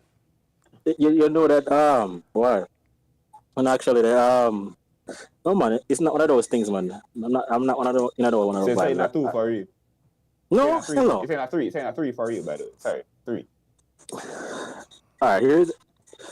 I said above $3, so not necessarily at 3. Nah, girl. So every time I ask a question, I say, Omega answer that way. If we hear yes, we hear. Yeah. Man, take a pause and say, Father Oh, Sin, no, it's not like it's not a bad thing to sell your stocks, you know. I don't know No, why you it's not sound a like bad it. thing. So are you, you're eager to tell us where you're gonna buy it, and you say that you're not keeping it for a week, and you also say that you expect $2 by day 3. It's only 5 Yeah. trading days in a week, so that only leaves you with 2 more days in which to jump out. It's okay to talk about where you're selling. The worst that could happen is that we have a conversation on it. All right, I can only give you a ring because it's all based on where seat going actually after it reaches $3, to be honest. That is how every beginner who is about to get themselves burned thinks. No, I'm man, telling here's you. the thing. I did grow, Okay. you know, and it's always good to have a goal, you know. But But but as sticking it to that goal, having a real goal, the fact that you say it's always good to have a goal and then you say but hold on, tells me hold on, hold on, How that work? hold on, you know. A goal is not like the U.S. Constitution, you know. It's not absolute, you know. It is malleable, you know. You can change it. even the US We know that. Constitution is But that's not what malleable. you said. You said it's good to have a goal, but you know, I don't get that one. I thought The boat is that as soon as the goal is met, we can look and then do a reevaluation and say that's the based on what I see. That's you hitting the goal. Mm, That's not a but. That's a okay. The goal worked, mm-hmm. or what I did worked out to the goal. That's not a but. That's still focus on the goal. I'm thinking same going to trick the system by having a different goal and working for it. Yeah. You know, you just change the goal. I know what I'm gonna do. I'm gonna work late and then trick the boss into paying me time and a half. He'll never figure it out. Here's what I'm saying. Think about what you actually do. Here's what I say. You said that you're planning to sell at about 3, right? Really and truly, you're thinking if you can see 4, you'd have loved the 100% too. But the 50% is a nice thing because you're putting in a lot of money, Good right? enough. So $2 million, 50%, that's $1 million, right? We know Sorry, that, repeat man. that. But I'm in the break up a while ago. $2 million in, 50% up, that's $1 million in profit, right? In 1 week. No deal. No deal. No. So you're not Okay, saying at 3. so you're not selling at 3. All right. What I'm saying is that combining combining the initial allocation that I would have gotten at $1 Yeah. plus saying it at approximately 3. Hopefully, if it hits anywhere above 2 million, then maybe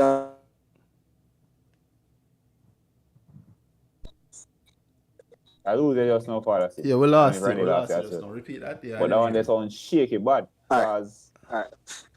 now I hear 2 million and I'm hearing your initial allocation of 1. So how that will work? What's your average price? All right, hold on. See? All right, the average price a $1.72 would be 74 would be ideal, but I'll go with $2. All right. And you can say now sell at 3.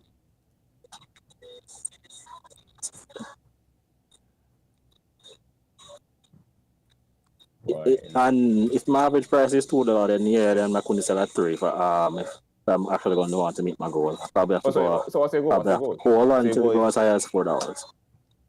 So you go is how the 3 come into the conversation?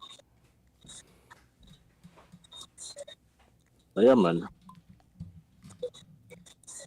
Then I was asking, how did 3 come into the that's what I would conversation actually then? Then I was asking, how did 3 come into the conversation then? The 3 was like a goal post, you know.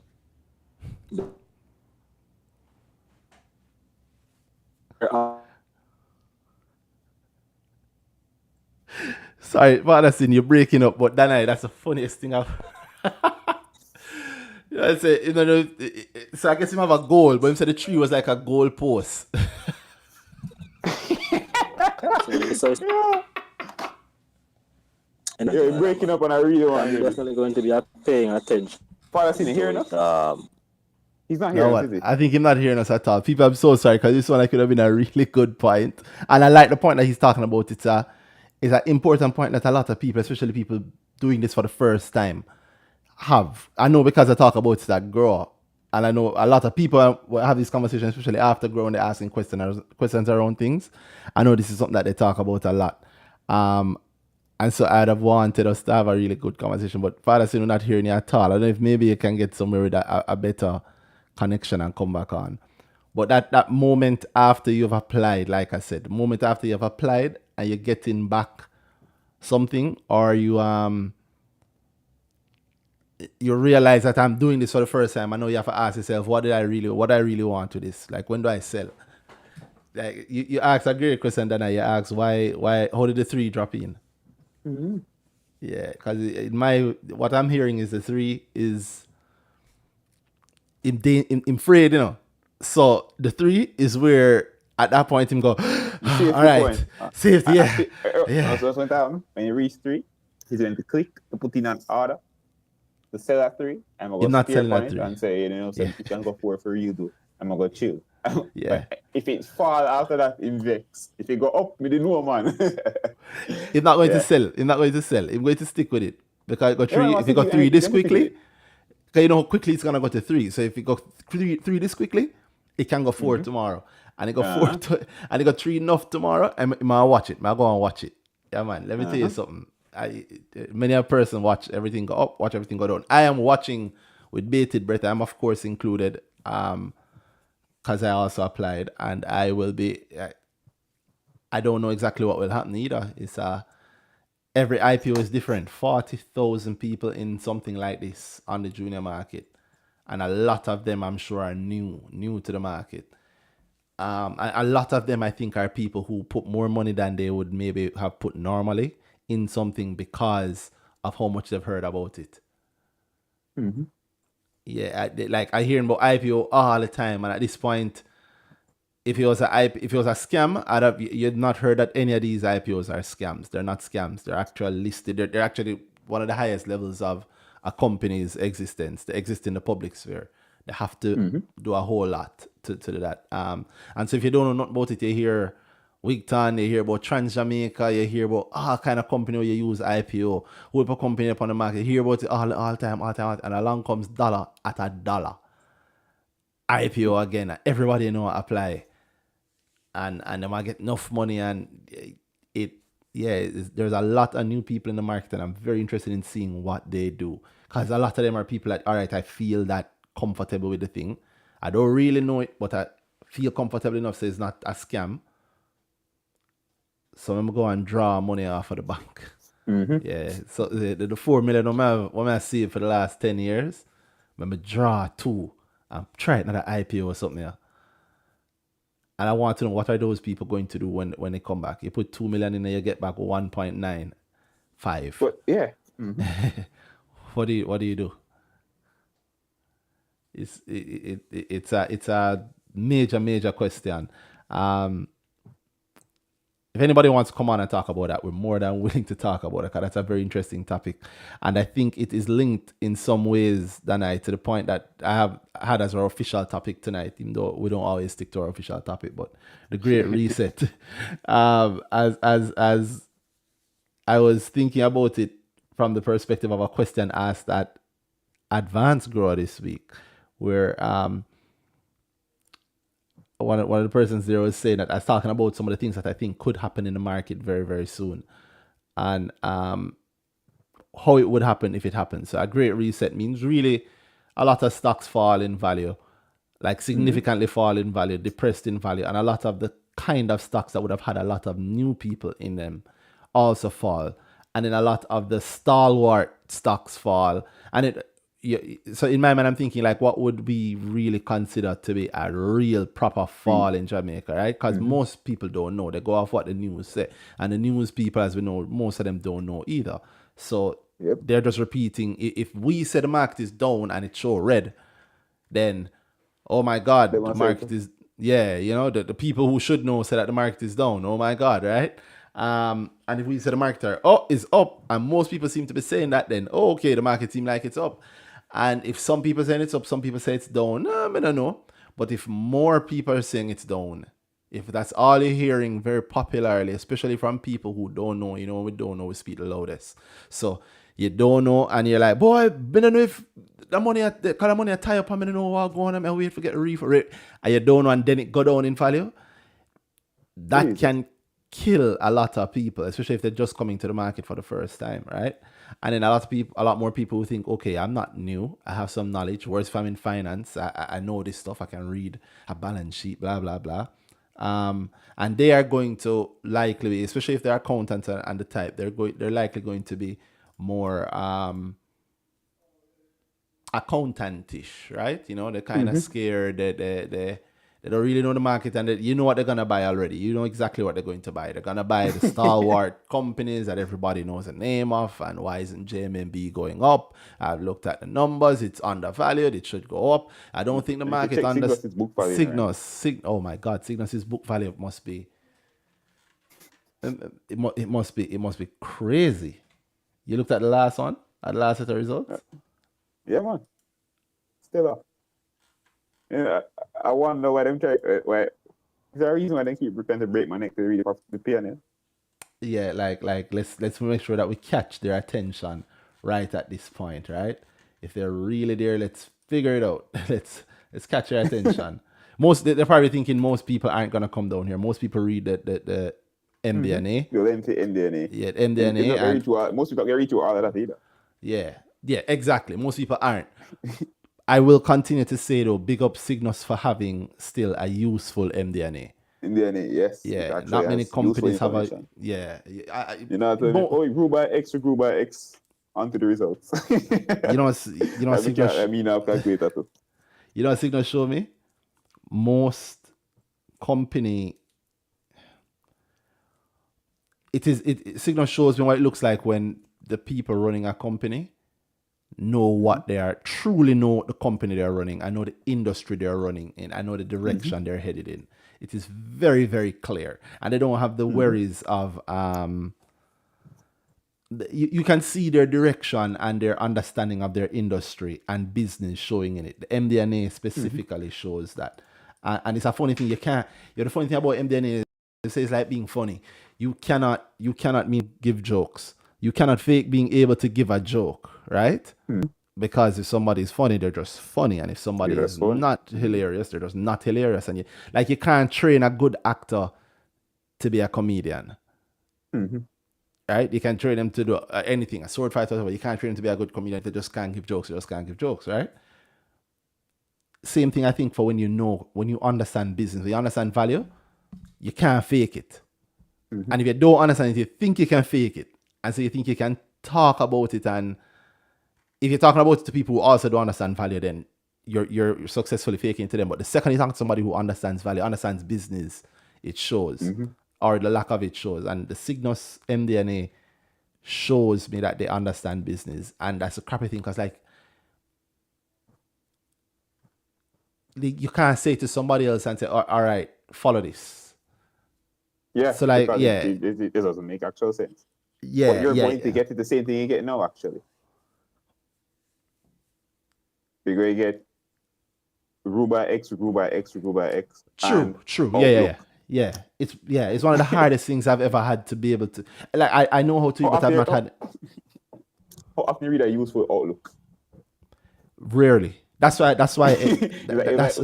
We're actually trying to talk about something useful, but we just can't seem to hit it. Yeah, I can give you a random outlook. Since the COVID-19 pandemic has affected us, and the logistics issues, as we know, coming out of the Far East in China, and the general inflation and recessionary worries in the Western Hemisphere, we think that we're gonna be able to report the quarters to you, the numbers to you next quarter again. Thank you. Signed, director.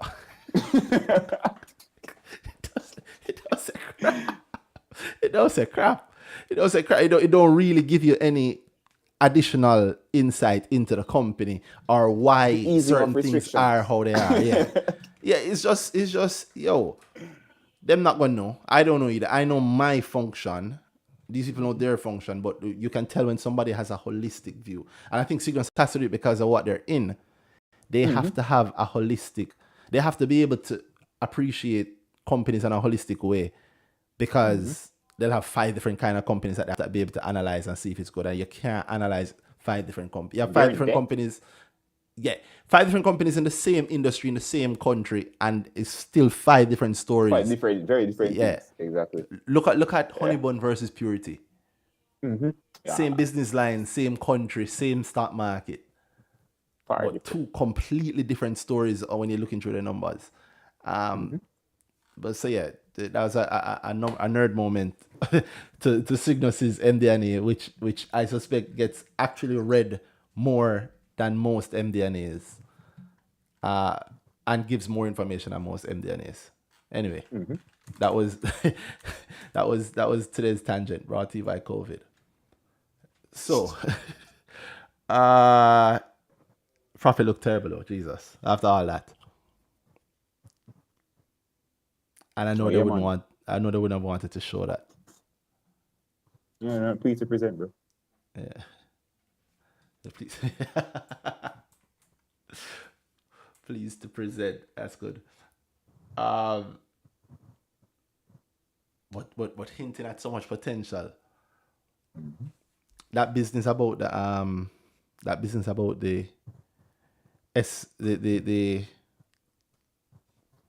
what's it called, the Puerto Rican arm not being, it was only in for a small amount of time, I think. A shortened part of the month. I almost said SFC, but wrong company. I think though, scroll down. Is there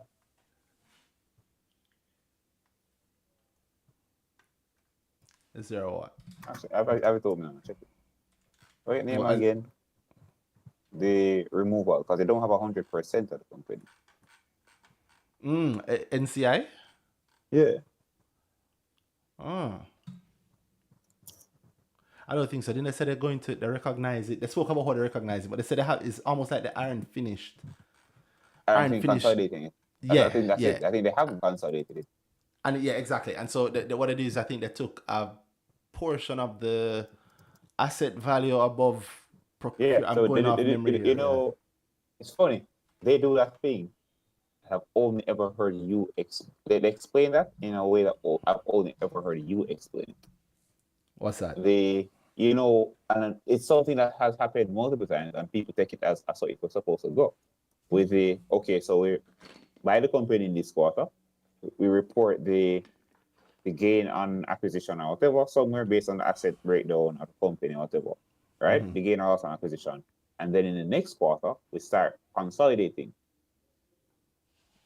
And then they don't speak about the fact that, all right, we bought the company within this quarter and we should consolidate for the little piece that we own in that time. Most companies don't do it because they're unaudited, they can get away with it in the audited account for whatever. And I've only ever heard you speak to the fact that they should be reporting that. It's just that it's unaudited so they can get away with it. No, bro. You have to understand, due to the COVID-19 crisis around the world and the general pandemic stuff, or multi-billion-dollar company that we just bought didn't have the financials available for us for the end of the quarter. So at the end of the year, we'll figure it out. Oh God. Oh God, man. Bro. Oh God. Oh gosh. And the thing is, why I bring that point up is because the kind of thing I've heard repeated as so it's supposed to go, right? Like it's a thing we can get away with. It's why you can't get away with it in an audit because it's an audit, it's right? not So the audit is quarter by quarter breakdown. Exactly. Of how they reconcile whatever. If you see a different number, they're gonna say, "Oh, the auditor." So you just see the full number exactly, and yeah, we worked it out. Can you imagine how powerful it is to have gotten away with that so much that the people don't know that it's not supposed to happen that way? That the people who you used to have to be able to trick them by doing this. I can tell somebody's going to misinterpret. Somebody's going to misinterpret what we're talking about, I can tell. Oh, yeah, of course. Sorry. Yeah, as if it's a terrible thing. It's not a terrible thing. It's just something they can get away with that I don't like because it hides something from me. But yeah, can you imagine being able to? Yeah, can you imagine being able to get away with it for so long that you can do it now without any real worry? Nobody will really call you on it, and the people who would call you, hey, you had a company for 2 days, you should be reporting that. Yeah, hey, you just bought it, so I'm sure you know this, because you just buy. You pay attention to every gauge in the car when you just buy the car. You know, yeah, man. This tells you that how hot the engine is. You know, you see, it goes over here to H, it's hot. This tells you how much gas you have. You see, like you pay attention to everything. The odometer, I check everything when you just get the car. You just spend a couple billion buying something, but you can't. Of course, you can tell. Or sometimes it might be so good that, hey, just in case, let's keep this for later on when we might need it, right? We might need to report something good, and we'll yeah. It's a yeah, it's a good thing. It's good if everybody understands what it is and what's happening, and then I suspect if that happened, it would stop happening. But we have the market we have anyway. You had actually brought the point up about what they're saying in their MD&A and what they're actually showing. How you felt about the latest results, book value of the latest results. That's where we started on the tangent. Sorry. Oh no, I was just joking to start.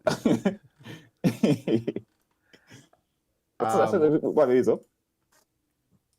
The what? Oh, the asset, of course. Yeah, man, of course. Of Acquisition course. in. And if you book any piece of that, then thing there. Wait there. Actually, I haven't had my time to. I usually take a good go. I would dig into Cygnus report, so it's more than a skim. And I really haven't. I get you. But there's a certain piece I want to see that I want to tie back on. The impairment, the one that isn't in there, FX related. The impairment that isn't what? FX FX is not related. is not Isn't FX related. Yeah. The ECL. Or Yeah, is that the ECL ECL. right back? Hold It's on, an let's ECL that they read. took due to they actually mentioned it again in their MD&A. Again, big up them for doing that. Pointing out that they had a one client that has a due to a position that the company that they've lent to the client is in, they have had to account for their possible missing of their debt, and they're before the courts, and they have X amount of time to sort out themselves, really. And as a result of that, they had to take an expected credit loss for that amount. I don't expect that they'll actually have to like I expect it to be written back. Cygnus. I think they're going to sort that out. Well, I think it's built in. It's built in from the method of the lending, right? Yeah, for conversion. Cygnus. They've started that, man. We ain't gonna lose. What's the effect on the numbers from the SFC part? They're not. I keep saying damn SFC. You see, the thing there. it's a lot like The Puerto Rico. They actually said it, I don't know if they said it here. They said it in the notes. They actually gave a number and said that without it, the ECL would have been a right back. It would have been lower. Yeah, significantly. Without what? Without Puerto Rico? No, that one Without the thing there. Yeah, man. company. Yes. I checked on that one. I actually saw that and I like that. I just want to check the Puerto Rico thing, but How did check it I- in detail because I see think that? I had thoughts around it that I need to clear up. But that's all. I'm trying to remember how I even saw that, because I don't remember where. Maybe it is in the MD&A. I don't remember where I read it, but I read Which that one? there. The one I'm thinking of, they actually gave the actual number of the for right the back. thing there, for the in. We're right back. Oh yeah, man, it's in there. Proper detailed and thing, nice and thing. I've seen that. I check it and I go that clean. It's an expert. It's really just a Puerto Rico thing. I'm checking, but the thing you're speaking about, that's very much there. Search Okay. impairment, and I think you're finding.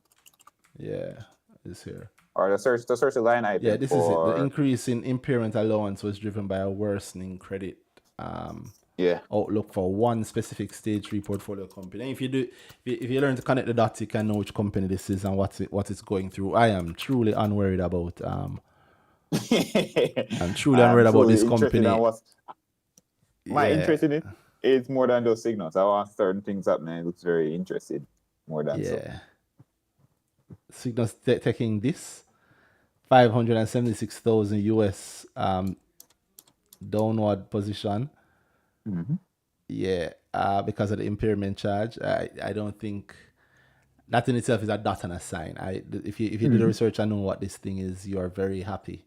And I suspect that if it even defaults, I mean, Cygnus wins Mhm. because More to come. yeah, they convert. I'm assuming here. I don't know. Mhm.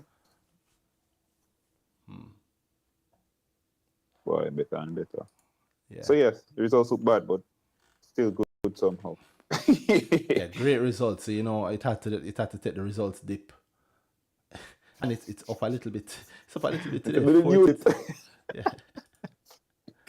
1464. 1464. Lower than it started the year. Lower than it was a few weeks ago. At Yo, 1618. that Tran.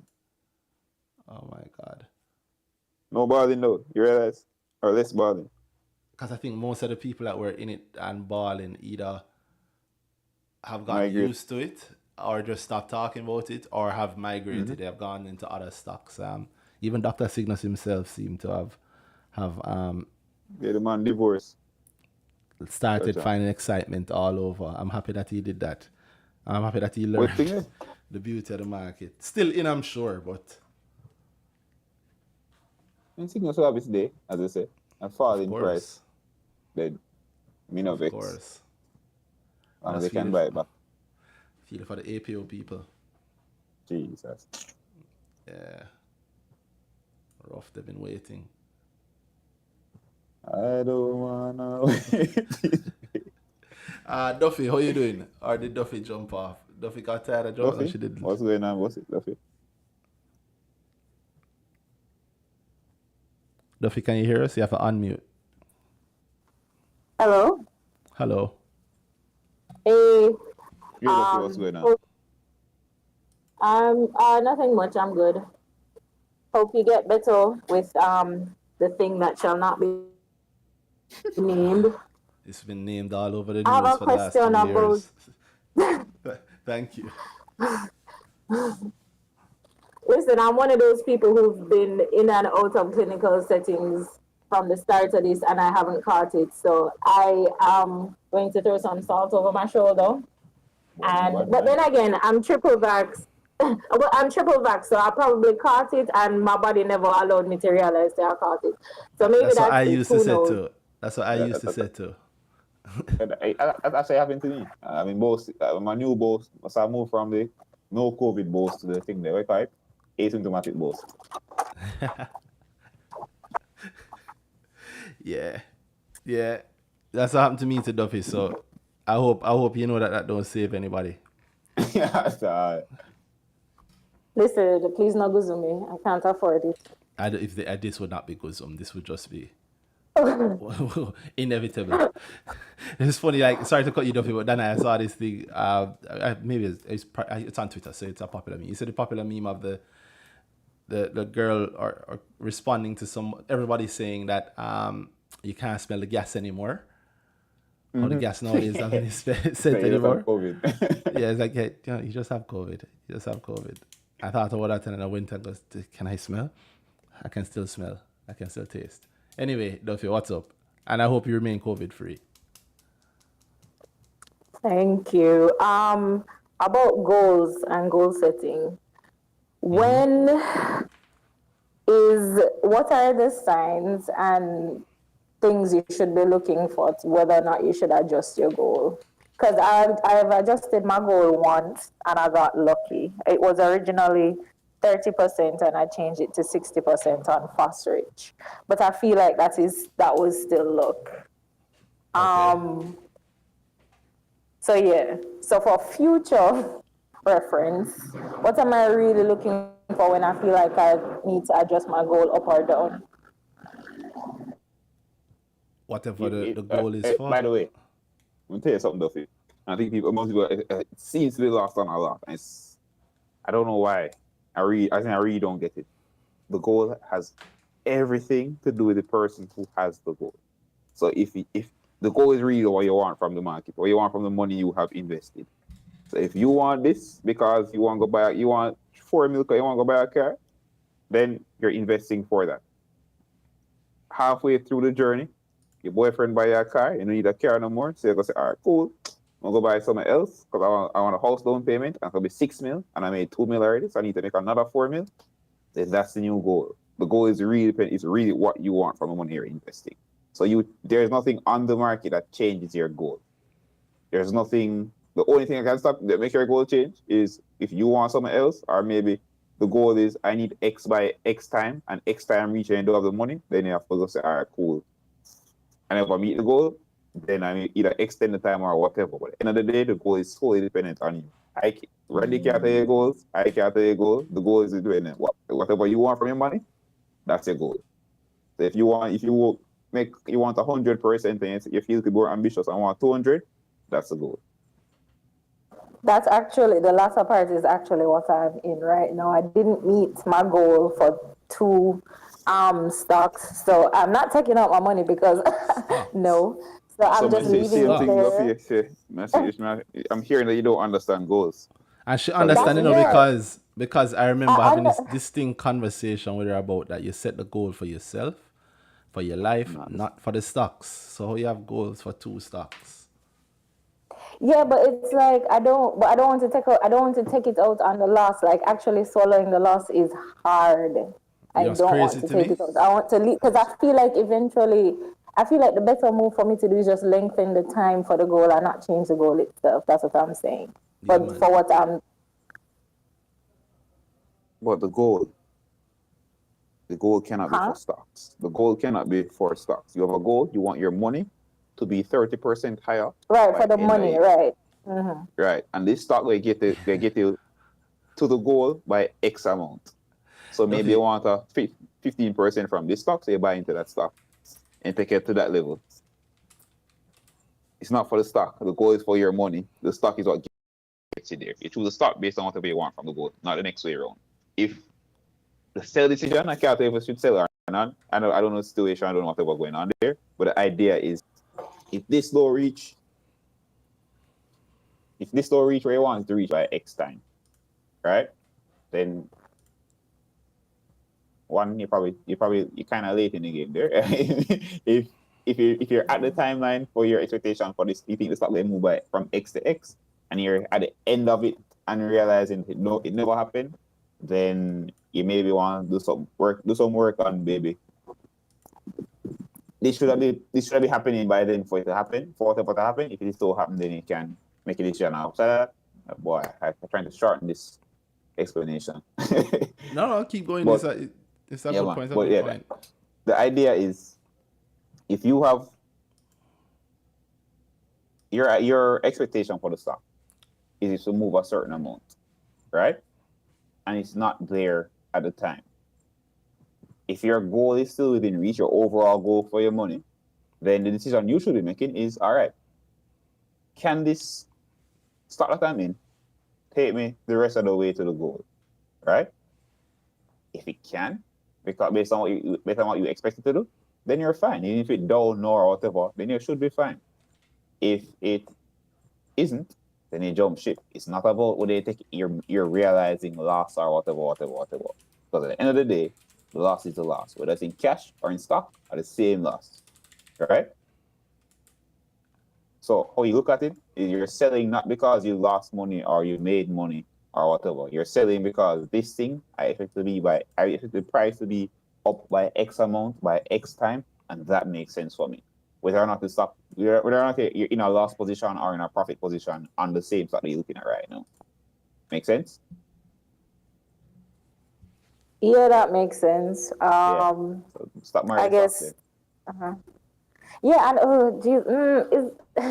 it's not even really about marriage. It's about like okay, because you guys keep repeating that the market is never wrong, and with all the analysis and stuff, I swear, reading into stock and whatever, and reading into the companies, I could come away feeling like, yes, great, whatever, but then the market tells me, no, sweetheart, hold up. So that's the position I'm in right now. But that's the position that you're always in for every investment. The market will always be right. It's going to always be, I want X or whatever, and the market will tell you, we agree or disagree with the thing you're in to get the X round. Make sense? So how you look at that is, yeah, the market right. If you were wrong, Why were you wrong? What about what decision that you made caused you to pick the wrong stock for your timeline? That's the question you have to ask.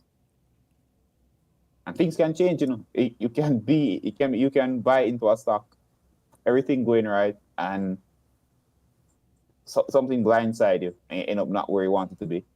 You reevaluate and do what you need to do. But at the end of the day, you can't cost the market. You can't cost the stock. It is what it is. There's something that made you happen to be in the wrong stock. Simple as that. Yeah, I'm not cussing the market or the stock. I guess I'm probably just being a little impatient because the other things that I'm in are doing okay. It's just that I guess just seeing the two little red squiggles in my portfolio really hurting my feelings. So I'm hyper fixating on it. Panic. Yeah. I guess I just going to panic. give it a little more time or average down or something. I'm not going to do any of that.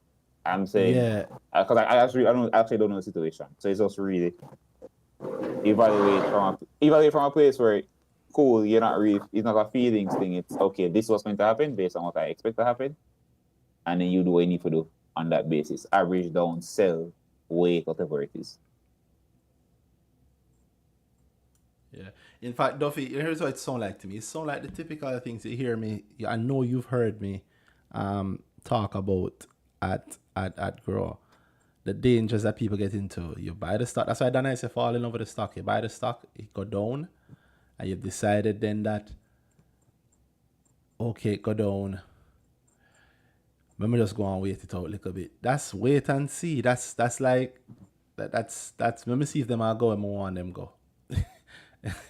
Them not going more on them go. Let me wait a little bit and see where them are go. Mm-hmm. Yeah, that's the recipe for accidental gain, because if it does make the gain now that you want, what made it do that? Mm-hmm. Like what changed? I'm not saying that just being down is a reason to jump out, but you have to approach your investments. Yeah, you have to approach your investments deliberately. You can't just I hold it because I'm down, and if I sell, I'll realize the loss. You've already realized the loss. You know it's a loss. You realize. Move on. If it is the right thing to do, but you don't adjust the goal because the vehicle not going where you'd like, right? I don't go in the taxi to go to Right, Half-Way yeah. and the taxi And that's the thing, I feel like I don't need to adjust the goal. I feel like I just need to give it a little bit more time because my original goal was quarterly, like to realize a certain amount quarterly. So you never have the goal. Happen. You never have the goal. You don't know why the stock is down. The stock that's down is down. Are you thinking, let me just leave it there? By the way, let me be clear on something. That is not a bad approach, but you have previously said exactly what you just said. Your goal is 30%. What is that, quarter a month? Quarterly. That's a harsh goal. That's a heavy goal. 30% every quarter. That is active management. Yes. That's active management. You know that you've been to Grow. You've heard what I said a realistic return a year is for a beginner, especially. Randy, I wish you would realize by now that I'm ambitious. Please. That's fine. That's fine, but then you have to actually act ambitious. You can't just say it. Ambition is not words. Ambition is actions. Actually do it. So what I'm hearing is you're in a space doing a thing that requires active, serious, deliberate, constant management, and your current approach when you face the first pothole is, oh, well, my leg go and see where it go. Let me just wait a little bit longer. That's what you can do if your investment timeline is 5 years, 10 years, 7 years. Oh, it's down in 3 months. Let me wait and see what's happening. I mean, I don't need it for 7 years. But you want something in a matter of weeks. You don't have that. You don't have the ability to. You don't have the luxury of just letting go. Being ambitious in the space in which you are trying to be ambitious requires active management. If that's what you truly are doing. If you invested for 5 years, just reading reports. 30% a quarter is I'm up at night after work, on our work night, looking at some. I'm checking reports for a very specific thing because that thing might be the make or break for this thing reaching where I need it to be. So maybe biannually might be more realistic. No. I'm not changing the goal. I'll never change your goal. Your goal is your goal. Just Do the work with it. I just poking. Don't worry. Alright. I know you guys not advising. No, we're I'm just saying the default thing that you're thinking should not be, oh, it's not working out, so let me change the goal. That's not it. That's not what should be the default thing. The default thing should be, let me change the vehicle. But because you don't want to realize the loss on the vehicle, you're deciding that, okay, let me work with one of the other two factors. Oh, time. Let me just wait longer. That's the easiest one to work with. It allows. Let me just do nothing for longer. But then, and I'm not sure if you're seeing how quickly it derails your actual goal. Because if you want something in 3 months and this thing isn't working out, it didn't work out for the first 3 months, and you have your next 3 months ahead of you, and you have to stay in that thing because you were in it last time. That's money sitting down in a non-active direction. You never chose that. You never chose that money to work for this quarter. You chose it forward to last quarter. It never happened. Why we work this quarter? If I ask instead of that, that's anything true. you hold, you actively bought. Think of it that way. Every single day you decide to hold something at this price. If you buy CPG at $3, you bought at $3. If you hold it at $5, what you're saying to yourself is, this money, the best place it should be is CPJ at $5. When it reaches 15, you hold it at 15. You're saying the same thing for $15 because that money has a goal. And if you were to come with the money with the same goal, then you should be buying CPJ at 15. That's the kind of thing I look on. I think she actually said it's Fosrich, right? So you bought Fosrich and it hit you nicely when it hit that, when it flew right up to 35, correct? Yes, my baby. Yeah, you said that. Yeah, you said that, and you hear that? She's in love with the stock. I'm not even in it right now. That's the funny thing. I love it, but I'm not in it right now. Why aren't you? We love that. Yeah. Well, okay. Why I'm in it? That's too long to take up your space. Why I'm not? You say you're not in it. You say you're not in it. Not right now. Not right now. I plan to get back in it. I'm just not. So in it right now. why aren't you? I'm not liquid enough to. I'm not liquid enough to get back in it. Why did you get out? Because I got my profit and I used the profit for what it needed to be used for. Okay, cool. Love that. Love that. All right. I like that then. So you sold the thing as per your plans going in. That's great. Yep. That's great. That's you'll never get over that. That will continue to happen for the rest of the time you're in the market. I was honestly thinking about the two stock that hurting up my head to jump out of them and go back using that. Or like, I plan to eventually go back into Fosrich, as I said, but at a later time. But I'm wondering if I could just start doing that now with those two. I know you guys can't advise on that. No, it's but not. like those are one of the things, right? Exactly. Those are one of the things that I've been thinking over. But I don't want to say that, and then next thing you know, Fosrich do something weird. So I don't know. I guess I'll go read up more and go over the notes and stuff that I made from your sessions, and yeah, man. And settle on a decision. I want you to make the decision using the best basis you can. So big up you. I know you never ever have just one question though. And anybody has any other question, any other points, feel free to join and ask. We're more than happy to go through them. But you had another point you had mentioned? No, I don't have it anymore. I mean, okay, thanks for predicting, living in my head and predicting, but you answered my question while you answered the others. So I can jump off now and go and free up the space. Thanks again, guys. No problem. You're very, very welcome. Big up, Duffy. Anybody else? People got a lot of answers there. I think a lot of people have, those are problems a lot of people have. Yeah. Very, very, very, very common problem. Yeah. Very, very common problem. No goal, and then you have to do a goal, but it's on 9. It's on 9 that let me just work with. My goal is that I think dollar is gonna go to $3 or maybe $3.50. That's suddenly your goal. And that's how I know that people who do that, when it gets to 3, you're not gonna sell. When you get to 350, you're not gonna sell. You're going to go, oh, because you know that you did a guess when you said 350. So you know that you have no idea why it went to 350. Remember, $2 is the average price target. $3 is the goal until it doesn't, and until it only sold 50%. If you don't know, if that no matters. Yeah, I'm gonna tell you what it is. And you buy already. Yeah, yo, Please. if you go off social lines, if me think, I know a thing, so I know I'm not going to get all of it at $1. So I'm willing to buy up to like $1.50 or $2. Because I know say probably I got $3. So a whole heap of people willing to sell when it get to 2. So I'm going to buy. This is kind of what I think Father Sin was saying. I'm willing to, I don't know if this is what you're saying. So Father Sin, if it's not, apologies. But I know this is a common thing for a lot of people. I'm going to buy it up to 2 then. When everybody sell at 2, I'm going to buy at 2. Because I know it also I go up to 3. And a whole heap of people want the 100%. But I am okay buying at 2 and selling at 3 because I am okay with 50% because I'm using bigger money. So when you get to 50%, you know you're going to think, so them get 100% and me get 50. Yeah, let me see if I can go 50, I can go 65. Or 65, I can go 75. Or 75, I can go 100. That slow crawl up where your finger dip on the sell button where you say, yeah. It can go more, you know. It can go more, man. It can go more. Cause it got all the way up to here, so though. You're green nice, you know.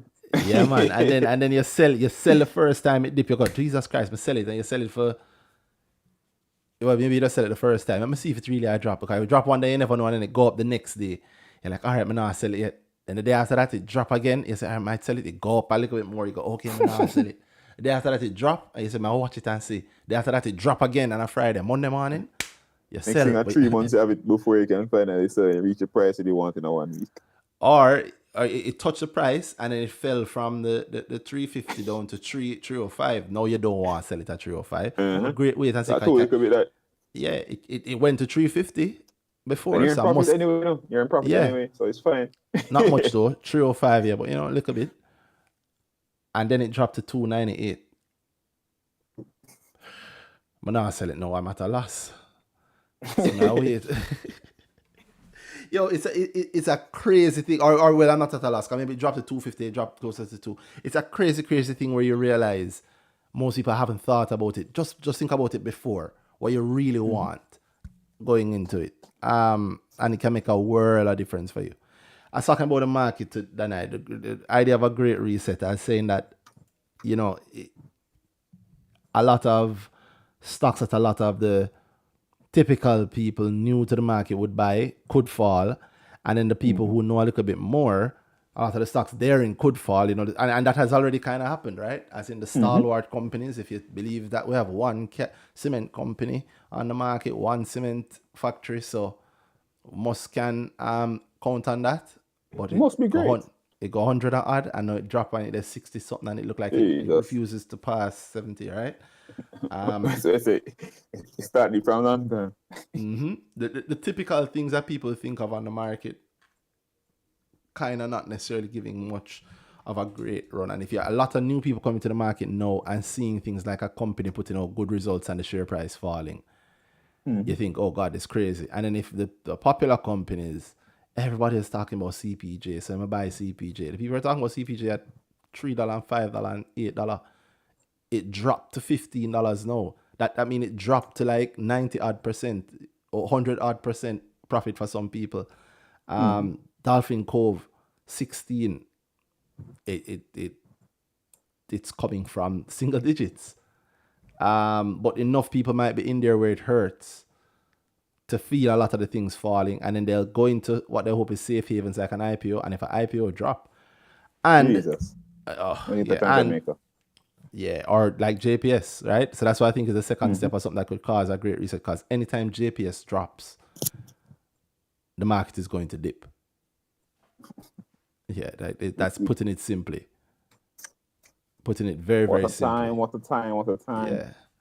Very, very simply. Anybody wondering what I'm looking at, as somebody online asking what I'm looking at, it's mymoneyja.com. So if you want to keep track of the market, you want to keep track of like a little portfolio, you want to have some alerts around your stocks, you want to look up shareholders in different companies, see who owns what kind of companies they're big in. mymoneyja.com. Set up an account, get a premium account. I should point out, I'll say it here, I almost forgot that it's actually 1 year since we've officially opened up My Money JA. Team. Yeah, so for I think there'll be like better communication without me. Congratulations, sir. Thank you very much, sir.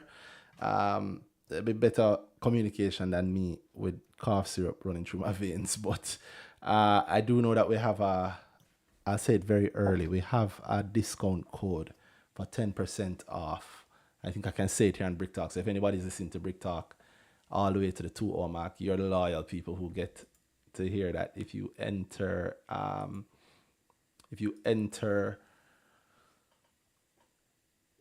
forgetting the discount code. If you enter, I'm not seeing the 1 year discount. I think it's like My Money Year 1, My Money Year, the number 1. If you enter that, you will get a discount for 1 year, I believe.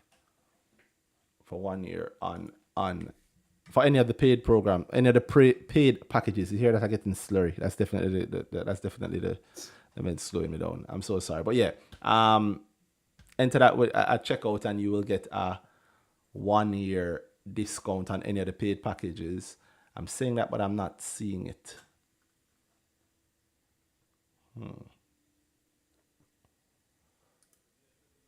But definitely by the time, if you're hearing this anytime after Friday evening, Friday, June 3rd, you put in for the month of June 2021. 2022, yeah, all right. That is my brain going. I'm so sorry, guys, but that's a code, and there'll be a better communication. I'm so sorry, but it should be not grow. My Money Year 1, and it should be 10% off any discount, any paid package. Then I say something so I can stop babbling, because I think I'm going to call time on this soon. Yeah, that's fine for me. I have a very early morning to wake up into. Yeah, but if anybody wants to get in very quickly before we wrap, because we're definitely going to wrap early, because I can't stay on and talk foolishness. Then this is your chance to send a speaker request, and we'll talk about whatever you want. If you definitely hear about this stock you never ever want to talk about, now's your time to question me while I'm woozy.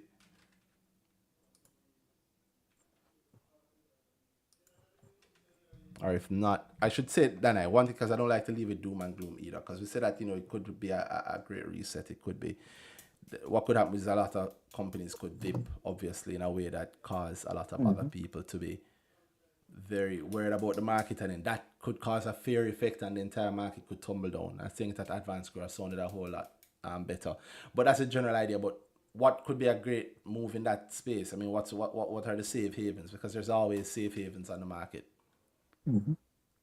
Like what kind of strategy, not necessarily a good stop, but what kind of strategies do you think somebody could look to if they were in that position? See the market tumbling. Yeah. Interesting. And they want to make money. Well, go out shorting. That's a good point, right? Shorting would be great, but no, we don't have shorting, so local market tumbling.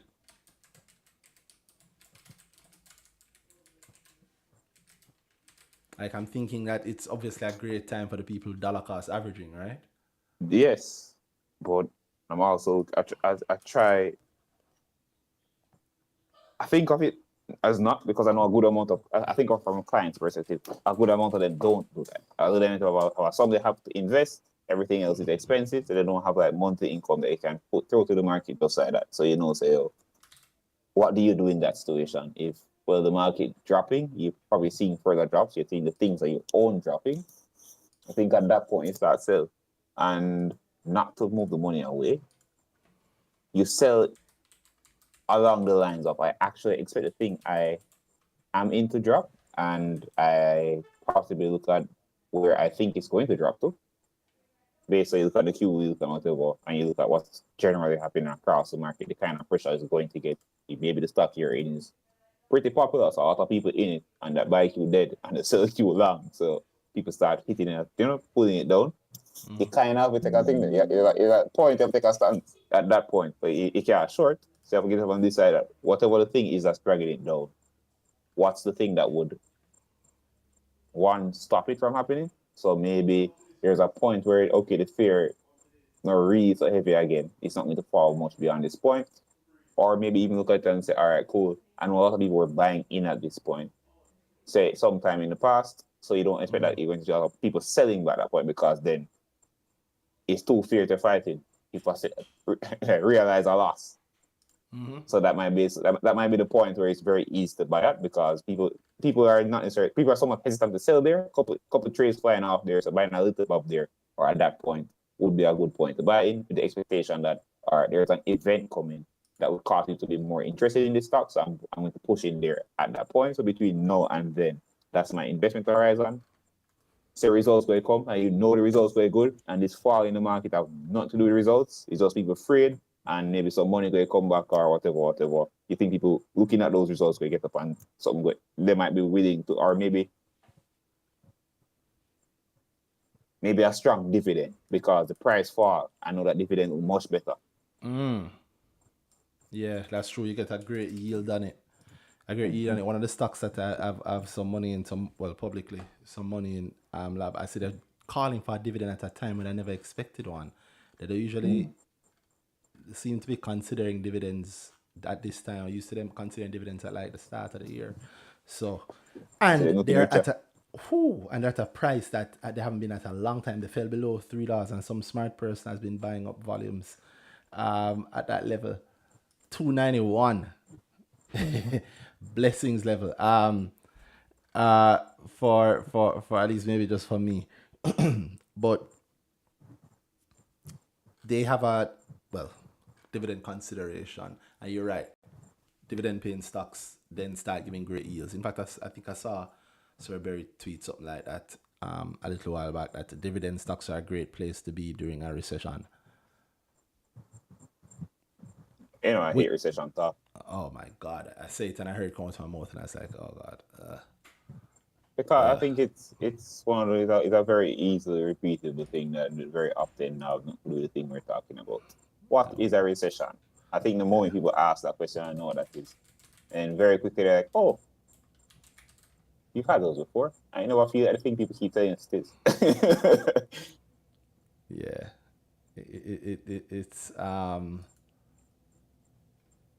It's something to say. Yeah, it's something easy to talk about on the news. But it doesn't give the context. I remember a thing there. I some years ago I asked my mother what the thing there. What was the general sentiment for us down here during the US, during the financial crisis for the US?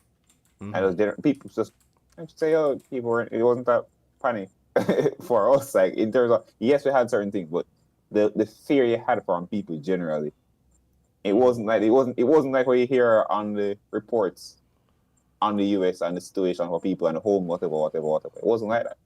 And it was a very different situation for us because we didn't have the same shock.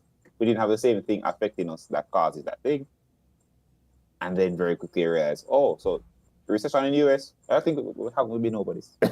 Recession in the US is caused by whatever this thing is, and will that thing affect us materially? It's not going to be, every recession, if the economy pulls back and then people can't eat food. It doesn't work like that.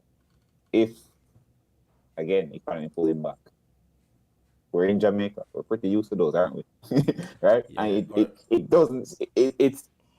doesn't signal that boy people can't eat food this month. It might be that boy, so we're really into the mining thing for this period and then shut down for this period. So, well, there's no output in that section of the economy and it didn't match the number. So it kind of, the output fell or whatever. We need to track it. At the end of the day, pull back in the economy. That doesn't mean that boy, Grace is going to fall now because they couldn't sell any corned beef during this period. It doesn't work like that. But then it does. Yeah. Don't you Every see recession that? is different. What's Yeah. actually going on to cause the recession? Because the recession is just thing, you know. Recession is happening before you know say that. Before you get that boy Bloomberg just made an article that we got confirmation from wherever. What's the U.S. Statistical Institute, IRS, or whatever. It's not IRS, but they get me. No. I don't actually just don't know the name. But wherever we use that information from, then we're reporting on that thing. Whoever did that stats and whatever to say, oh yo, we had a recession during this period to this period. You're right. The thing you're running from is a past information thing. It kind of happened. It kind of started happening already, or it happened already. Yeah. So It's a backward-looking measure. it's not when it come on the news that people can't eat food now. If we couldn't eat food before because recession, then I promise you would know. And I'm wondering if part of that is what the BOJ and the government know, why it is that they're so adamant that they don't really have recessionist fears for the I was local economy. wondering that. Yeah. Yeah. I think about like what they know in terms of the job sector, in terms of how many, like I've heard like 3 or 4 big things being announced, and each of them come with a couple thousand job potentials attached to them.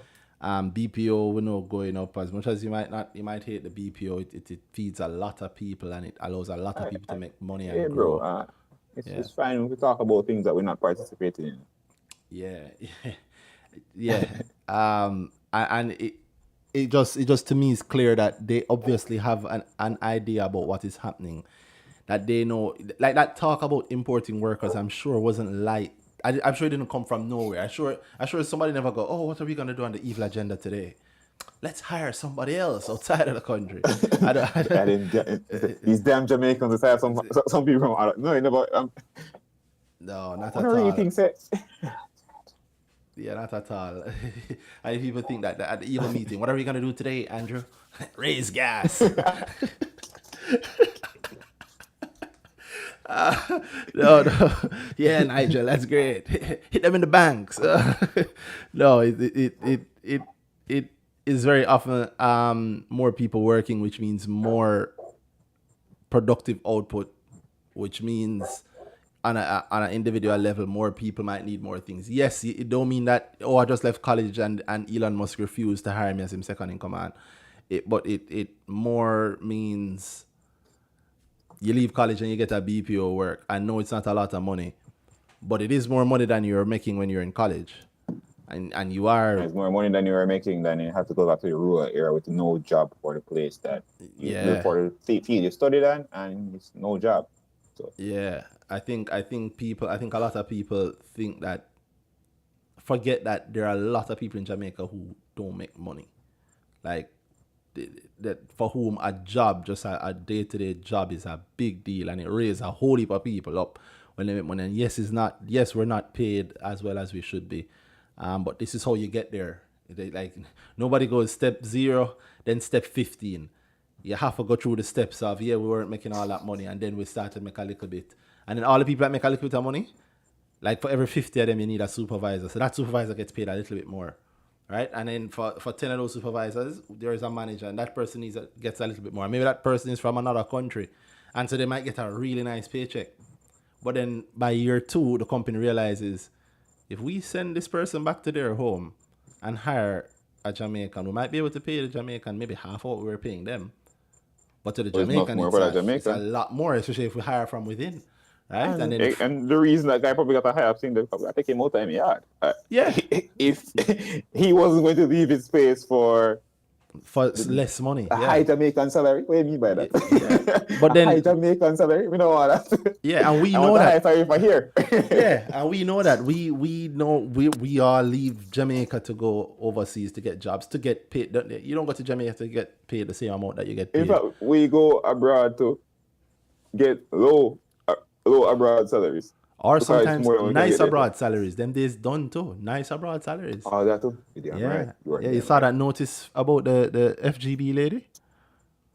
Mm-hmm. Leaving GK to join oversees Mariam Fintech. McIntosh Robinson, fintech arm as managing director, but she will still work and live out of Jamaica. In Jamaica. That nice.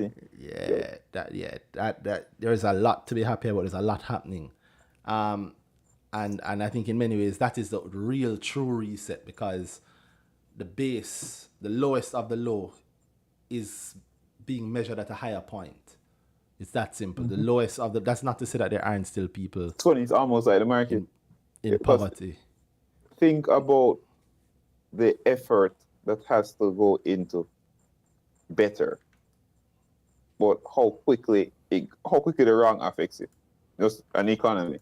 This that if one thing mash up, then boy, other things have a cascading effect, and it drags on everything very quickly. Versus we need to get to a better place. The work you put behind that, Yeah, it's a much easier down than up. Yeah. Yes. That and the up don't. The up is almost ungrateful. The up, easy. Yeah, because even when it's way it's up, not happening today. yeah, and even when it's way up, when you get there, you don't feel like you're up, right? Like we often speak about austerity measures and how it never feels nice, but it had a good impact. But not think of the things we have to do for we need better. We have to take a little beat in the skills. Yeah, it doesn't really feel good at when you're going through it, but it leads to better. But the better don't sound good. And the beauty of the better is that when you're there, you can complain about it, so you don't really feel like better either. Yeah. That is a crazy thing. As long as you keep working. I remember years ago, when we were talking about JetCon, maybe one of the very first times we spoke about JetCon on the show, I spoke about how like the cars they sell are the kind of cars that entry-level workers at BPOs can afford and buy, right? And how in many ways at the BPO sector must be like a feeding ground for them. Of course, the taxi sector is also a feeding ground for them. But in BPO people, a lot of BPO people take taxis to go to work, route taxi. And so if you have more of them, you naturally need to have more route taxis. So you naturally link back to more JetCon sales. When I hear JetCon saying that they're exceeding their 2019 numbers up to April. In 2022, April 2022, when I hear them saying that no, and saying it's the first time since then and having some of the best quarters ever, no, it says to me that that same natural pull through from the real economy is still happening, You made me immediately think about the BPO developments on the west, the more rural areas. And then I think how much benefit would JetCon have if they put a lot over that side? Oh God, man, I've been killing for them to have a lot somewhere other than in Kingston. Yeah. Because that's a sales for somebody else, and I think their business with the transshipment situation done by KW. Remember the time when they were looking to sell cars to other people because we alone have stock. Their stocking situation is much better than most people. So spreading on with that as a base, even better. I was selling the same stock somewhere else, but I can keep stock and I keep stock longer and I can offload it elsewhere. I'm the only guy with whatever. It just looks better to me. So no. Maybe something on that side for JetCon. Yeah, I hope so. I'd love for them to go in and like rationalize like Manchester. Manchester have like 7 million car lot, I asked a young lady down there once. It's the right. She said it's a knife. She said it's a knife's handle. So what you mean? Said like after them chop, that's what them call. So apparently the chopper outlet is open a car lot. I have had a lot of cough medicine, guys. I'm sorry. That's very. It's funny because it's actually stereotypical. Yeah, because it's a stereotype. But you think cash sales, blah blah blah. Yeah. But then imagine if like a JetCon go down there and buy out 10 of them and becomes like the strong one in the region. And in Mandeville, you touch more than Mandeville. You touch Mandeville. You touch all the way to St. Elizabeth. You touch a lot of Clarendon without being in Clarendon directly. You touch a lot of areas. You touch some of Trelawney. You touch a lot of areas from there, and Well, it's hard to beat a shop in business. You know? Because yeah, but I don't know if they're trying to beat it. Oh, that's true. Yeah. So like the car. He won't take the loss because he just want the money clean. That might be true. So maybe avoid a place like Manchester. You go somewhere else, right? You can go St. Thomas. St. Thomas is made up of entirely JetCon's stock. Just taxi vehicles alone in St. Thomas. Like if you drive a wide, like if you drive some of the chopper vehicles on the road, you can get lost in that parish. Like you can come out, go into the supermarket, come back out, and have no idea if your car is outside or not because it looked like every other one. Everything else. Yeah. So maybe JetCon having like a place out there is that. I mean, I think everywhere in Jamaica faces that problem in terms of the kind of competition that the car lot is. So I think just having a new outlet would go great. But that's easy for me to say from right here. So. From the boot of your computer screen. Right. Yeah. Yeah. So sorry. Tavares has been waiting forever. What's up, Tavares? I think he appreciated it. Yeah, I know. Randy. All on. Don't know what you Don't mind. Big up my G. Well, I'm there, I know. You know, say, I really, something about where Randy that, Dan I did a talk about the whole, fear thing, as in, you know, people actually in our stock and the dollar thing come out and basically something I get sell off. And, you know, the fear kick in now. I wonder if you have to hold it or sell it or whatever. When really and truly nothing about the company has changed, you know. But the view, even the view probably are the same. I mean, I like how you bring it up. Because the view can change and that can change. Yeah. That can change the whole play. Anytime at all. The view is just so powerful. It's like I would say that the view hasn't. Sorry, Tavares, but I would say that the view has changed. Like in many ways. Yeah, that's why I'm kind of pull back. Yeah, because I mean, people see something else, and you know what I had to do was only 2 stock. I was investing in only 2 stock right now. At the time, and when I do a little quick assessment and check back, I may say, yo, you know, probably best to me just exit them position here, and you know, kind of jump in a dollar. Cause dollar did come out at the Friday. I never really get to fully go through the prospectus. I kind of use the fine option and just jump to some things to kind of pull some information. So I just use the fine option on the PDF thing and just search some keywords. But you know what you could have do? Try to get some. You could have asked your advisor. If you don't have time to read what you're and you make a decision very quickly, you could have asked your advisor, yo, the IPO good? Could I tell you? Yeah, but you see the thing about it, you know, my advisor kind of heavy, you know. But So I think he's open to something like that. To think the IPO queries. In fact, he said that makes sense. That makes sense. But I think the last time me and the advisor they talked, still him kind of did bring up this IPO on the table, but we would know if it's a buy until it come out, you know. But shall check him, man. Shall check him. Yeah, that's true. But being in the advanced grower group, the grower grad group and thing, it kind of, you know, give me a little bit of knowledge so far where I can really read and understand certain things, and it kind of give me an idea, you know, if I can participate. And you know, the vehicle, since the view and the 2 stock that I was invested in has actually changed because the prices had started to go down. And when I really check, you know, I say, all right, cool. It look like I can lose like 30% over there, so I can lose like 40 over there. So yeah. But, you mean like you stand to lose? Well, that's exactly what I did. I decided, say, all right, cool. You know, such and such vehicle, dollar come out, and you know, by my assessment, it looked like it can carry me to where I need to. You get me? So I decided that, all right, cool. I just realize this loss, you know, and invest into dollar. And I plan to use my refund to purchase some more in the market because me not go be satisfied with the allocation or the allotment. So I would have to get some on the market itself. Word. You get me? Yeah, I have to get some. And I kind of have a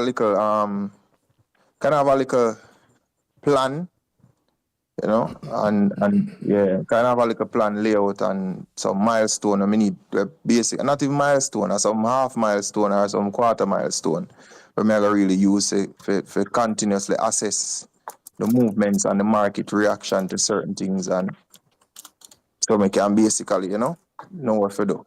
Because I have the goal, but I have some quarter milestone that I use Yeah, to mark the I time. like what Father Sin said, some goalposts.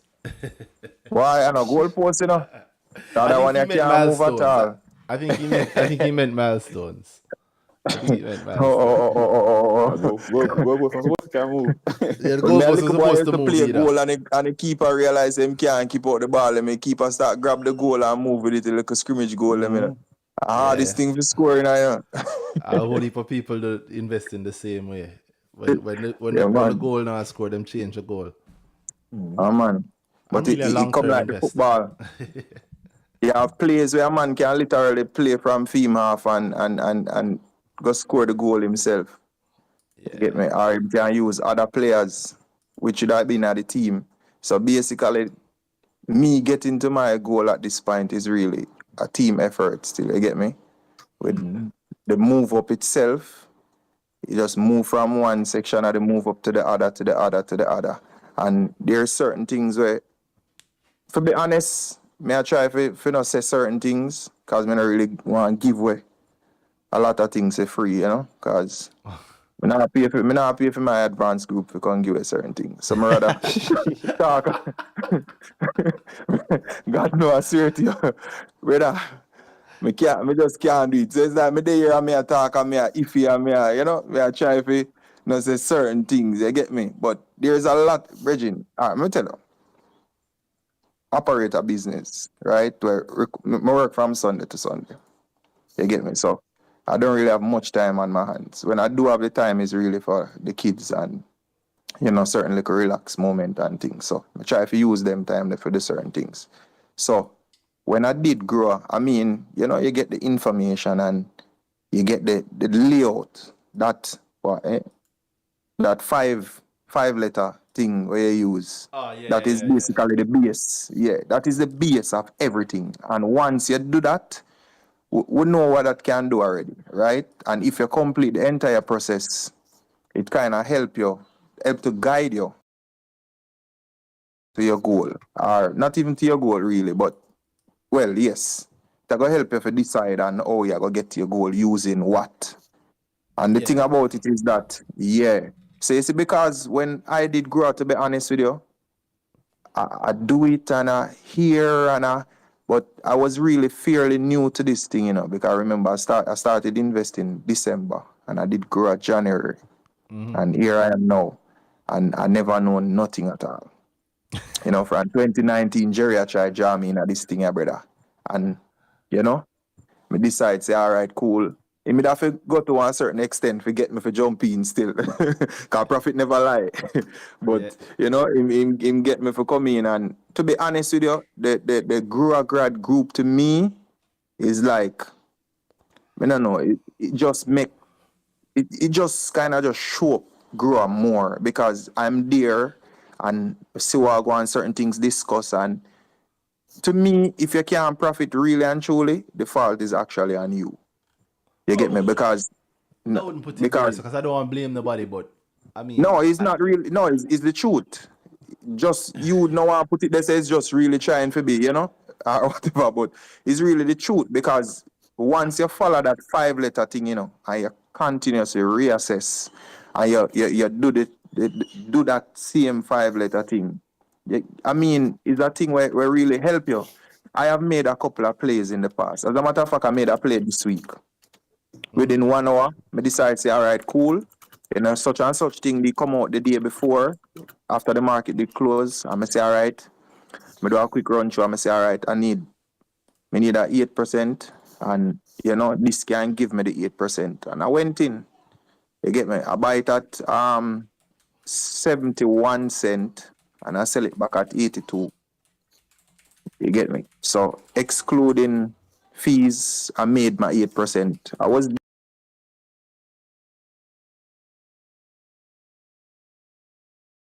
that touch me 8, I made that out. I did it with Trans Jamaica. I get 30% out of Trans Jamaica, 30% out of iCreate. I get 15% out of SVL. And then I just think I'm just same day, jump in, jump out. Jump in, jump out. So it's really, there's a list of things I'm really not want to say it, but there's I'm basically The compiling a method. list But right the now. funny thing is, I give, well, you list the Brick Talk every week. You hear, I give away a lot of what that whole idea is. And I me give are it away probably the openly. first man to jump in and cuss in at the group, say, yo, we're Randy, I deal with it. Yeah, but it's not that like just like the MDNA that we were talking about earlier. Just having the pieces you can't just bake the cake because you found the ingredient list. Because you have to know, you have to actually understand things from a method of understanding. So I'm glad to hear like you liking the girl group is good, because I always expect that the people in the group will bring things that they have in front of them, questions, anything to the group. Bring it there, ask a question, because the discussions that it lead to, I see it with my own two eyes. Yeah, The people that definitely. make money. Putting it simply, the people that make money, when they understand something and they learn how to make money, and they still don't think they know. But I see the things they do. They are way ahead. Way ahead. Even the people that want to It's stay really quiet and hard read. to know still. It's hard to know until the point where you're probably ungrateful, because you got, as well, Stuart come on and I say, boy, yo, a year left more I reach. It's a thing where it's like you just never gonna know. Because you go out there, you make money, and it's like you're continuously, because even you say it a lot of times, you ever say, boy, I'm nowhere near where I want to be. And so my time At all. you will do something, you all right. So if him want, you always say, yo, John would have loved that car there. And when the car drive off with the person who drive it, the man say, yo, John, that Jeep, they look hot.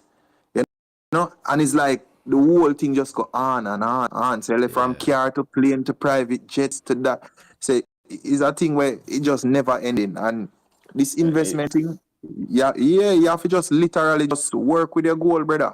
And the goal mean, yo, me don't want to be like nobody, to be honest with you. You get me? I say, right now, as long as me meet my goal and my portfolio go up in the sky, that me want. You get me? That me want. You get me? But there's a lot of things still. There's a lot of things where I really gain from the group. Recently, I not really ask much question in it, because the thing about it is that if I don't really prepare myself to have the discussion, it not really make much sense. Because what happen is that the conversation I gonna reach a level where me gonna really, you get me? So But yeah. A lot of the times you get sent down a road down which exactly. you learn It's a like you whole just lot more. pause. You Yeah, learn a you whole just lot get more. paused. Yeah. And that is the whole thing where you did even mention that in a grow when you say, yo, me not teach people, me not give people fish, me basically teach people how to fish. You get me? And to me, that is more valuable. So once you start go down that line, it's like next time, yo, me can jump in the boat and go out in the sea myself, which you and come in back. You get me? Me not have to wait for Randy to come out, or wait for year something come out from Brick Talk when me think say boy can give me like a profit. For run, and say, all right, cool, me go jump in at that. Or, I mean, a lot of people make money and fight, but as I say, accidental profit are the worst. Yeah. You get me? The worst thing that. So there's a lot of thing going on in the market now, but one next thing I may look on assessment to see. I don't know, I kind of feel like there's going to be a second dip. You get me? Second dip. Funny enough, like I was saying to Danai earlier, that what I think of as the dip that could happen hasn't actually happened as yet. Yeah. It hasn't actually happened as yet. I mean, me not the thing much long. I started in January, and when I see so far, you know, I kind of expect the real thing, you know. Cause seem like how I had to jump out basically, you know, switch cars. You know, the real switch for me is going to be when Dollar decides, say, yo, JC said, boy, listing there for Dollar is XYZR, you know? Because I think that I think they saw the real Deepaga really there still. Yeah. There's a couple people come on already, you know, where they must say, boy, you know, $3 or $2. I'm frightened with last brick talk. I mean, you ask a lot of people, you know, where you do the refund, and it's like, how much people did know them? I think I did one person did actually know them are with it. And it was the guy closer to the end. I said, boy, you know, now man, I go buy more dollar, man. You get me? Just by the way the allocation look, I mean, you get 10, 15,000 shares. You get me? You put in 100,000. Yeah, and you get 10, 15. If you're lucky. You get 10, 15,000. You get back out 100,000. You get back what 85,000 cash. You know? When me I go do that? Only if me did plan to put my 100,000 in it in the first place. Nothing don't change. Yeah, nothing not change. Nothing not change, you know, brother. Yeah, in fact, Nothing a couple at of all things not change. 40,000 people try to apply to it, so that show me say the demand even is better. yeah. Can you get more information now where you never have before? Yep. So basically there are certain things now where just basically in at the same vehicle they've done plan to put my 100,000 ready. You get me?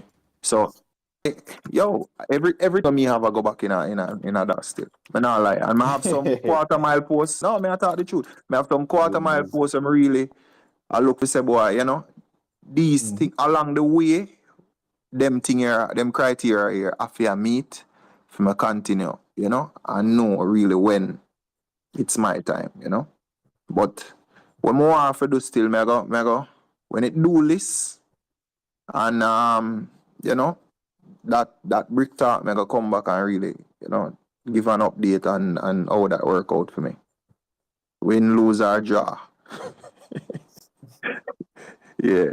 So I go come back for a brick talk and really talk about how that work out for me. But I have a strategy where I use it. It worked for me already. In the past. And I go use back that same strategy and see how it work for me. But feel confident, you know, because it worked for me in Sportry, it worked for me in Learn. You know, me never go in a JFP. And yeah, it worked in a Massey. I did lose money in a Massey, but it did work. The strategy did work. Yeah. The strategy did work. So tell me something. Let's say, because you say you're not in a lot of stocks. So let's say you're going to be in like 3. What happens if every stock you're in falls? What do you do if 3 weeks from now, every stock you're in falls? 3 weeks. Well, I'm in no stock now. Because I did sell it. Yeah, I did sell the 2. I did sell the 2 of me, yeah. And then fund out and put everything in a dollar. Because it's a case like this. It's a case like this. All right. Yo.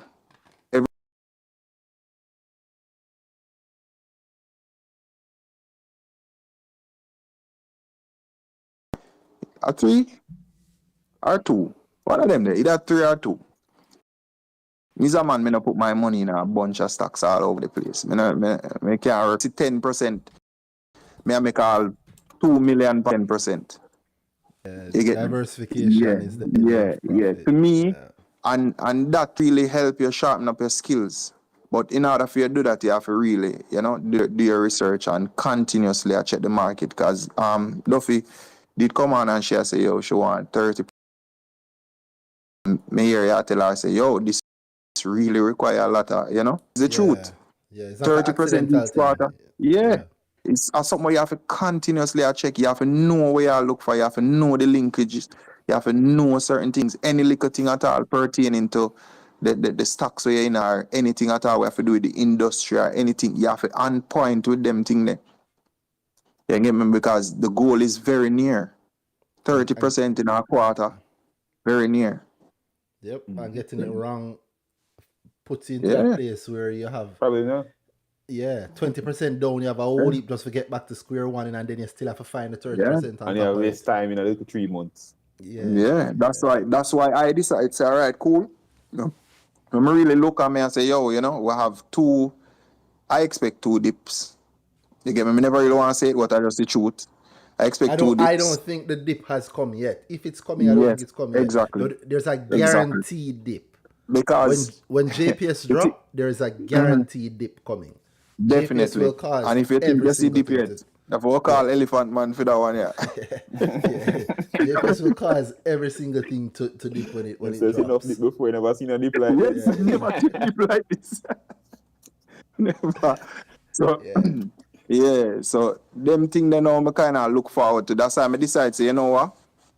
But I come out of this and, I always put all of my eggs in a 1 or 2 basket. So, but I'm come out and work with that than expect dips to come and still they not them things. So, I expect this vehicle can go a certain place. Yo, is a bad driver.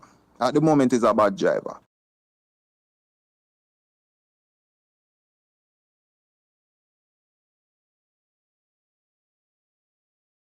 I work with him. Alright. So that's why I had to sell. Okay, well, I like that. So you have a sensible idea behind it. You've made profit like this and then you sell. And you're about to find yourself with a whole heap of cash.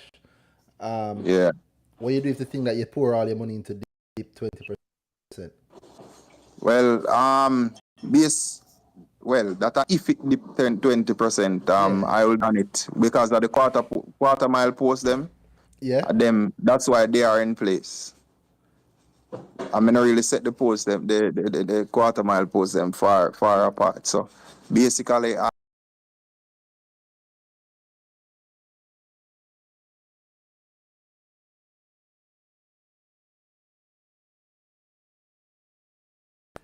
so if it dip and there, the real dip will occur when Caribbean Dreams drop and people money tied up in $1. Yeah. There's a lot of things. And that is the same concept of why I jump out. I already did it already. But your money that tied up in $1. Assuming say maybe not. Assuming say the prospectus are drop Monday morning according to Devon's Beekeeping. Look at Devon's Beekeeping work at FSC. So really occur when Caribbean Dreams drop. I do think the real dip happens when JPS drops. But I must say, Devon's Beekeeping work at must work at FSC. And the amount of my clients been saying their brokers have been calling them saying, look out for JPS. You know how that those guys. As I said, the same thing happened for Trans Jamaica. Yeah. So it's too big a thing to keep too quiet. I think the JPS thing is obviously coming, and a lot of people are going to have a lot of talks around it. Chatter in the market. Yeah, man, a lot of a lot of talks are around it, and I remember I hear it mentioned. I say, I think that Dana didn't mention it. I say, people actually wait from 2019. Yep. JPS. You can imagine if they put all the money there in a certain stock already. Yeah. At that time, they would have nice to go in a JPS when it do decide for this. You can't convince people that makes sense to make money for the thing you're waiting for. Simple. You have to just go and make it in a time. You have to really just make it in at the time where you wait. But some people just to them are save for invest. The worst thing to do. But the worst thing that to do, brother. Yep. While you save me, did have 100,000 and you have 500,000. And by the time the thing where you are ready up for, me reach $1 million and you still have your 500,000. 550 you probably reach because you pick money from elsewhere. Yeah, you have to go and make the money while you wait. If it's so important, and the prospectus not even drop it, we not even know how that I go look. By the way, so it look like some people plan to buy it before we really know what I'm going with it. You can probably technical analysis and determine when it's going to drop.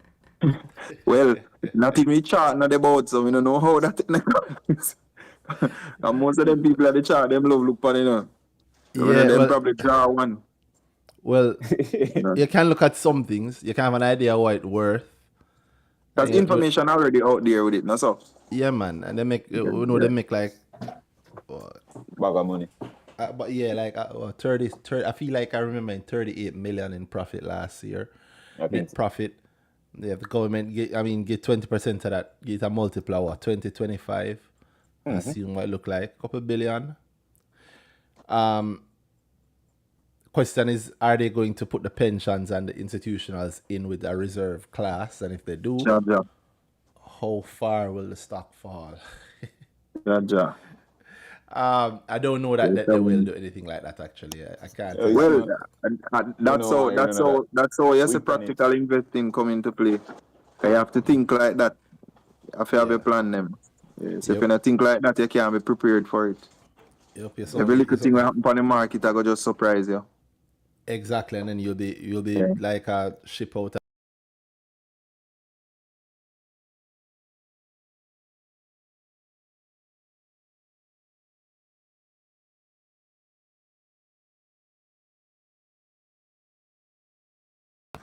And it's like nobody in the group now talk about it. I mean, I say, yo, am me alone excited about this? I say, yo, I say, yo, no, man, I must me alone. No, sometimes, to be fair, sometimes it's a matter of time. Although the group but seem the to thing run about it 24 still hours. is that what I realize most of the time happening is that it's not a surprise to most of the people in the group because them already expect it. Them see this happen from 6-7 months ago. Yeah, You get if me? not longer. So when if it do not come longer. now, it basically confirmed something where we did already done plan for. Yeah. When we done sit down in that particular stock already. You get me? I say. So Like it's like when they GK, come like up now, GK and the mutual fund. simple. It's just them thing they just yo, I don't know. But the ad, I mean, grow for me it was good, but to me right now the group is more important for me at this moment because even if I did grow and end up in the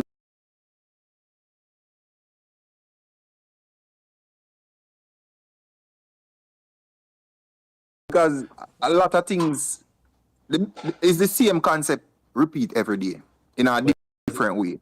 Yeah, because the same concept repeat and it every day. Exactly. In a different way. So those are, so even if me never really get it in the grow session, I mean, So I you did, reinforce I it. would have get it in exactly. And I think I've said to a lot of people is don't do grow and stop there. You're doing it to learn. So when you're getting there, you get a framework and you get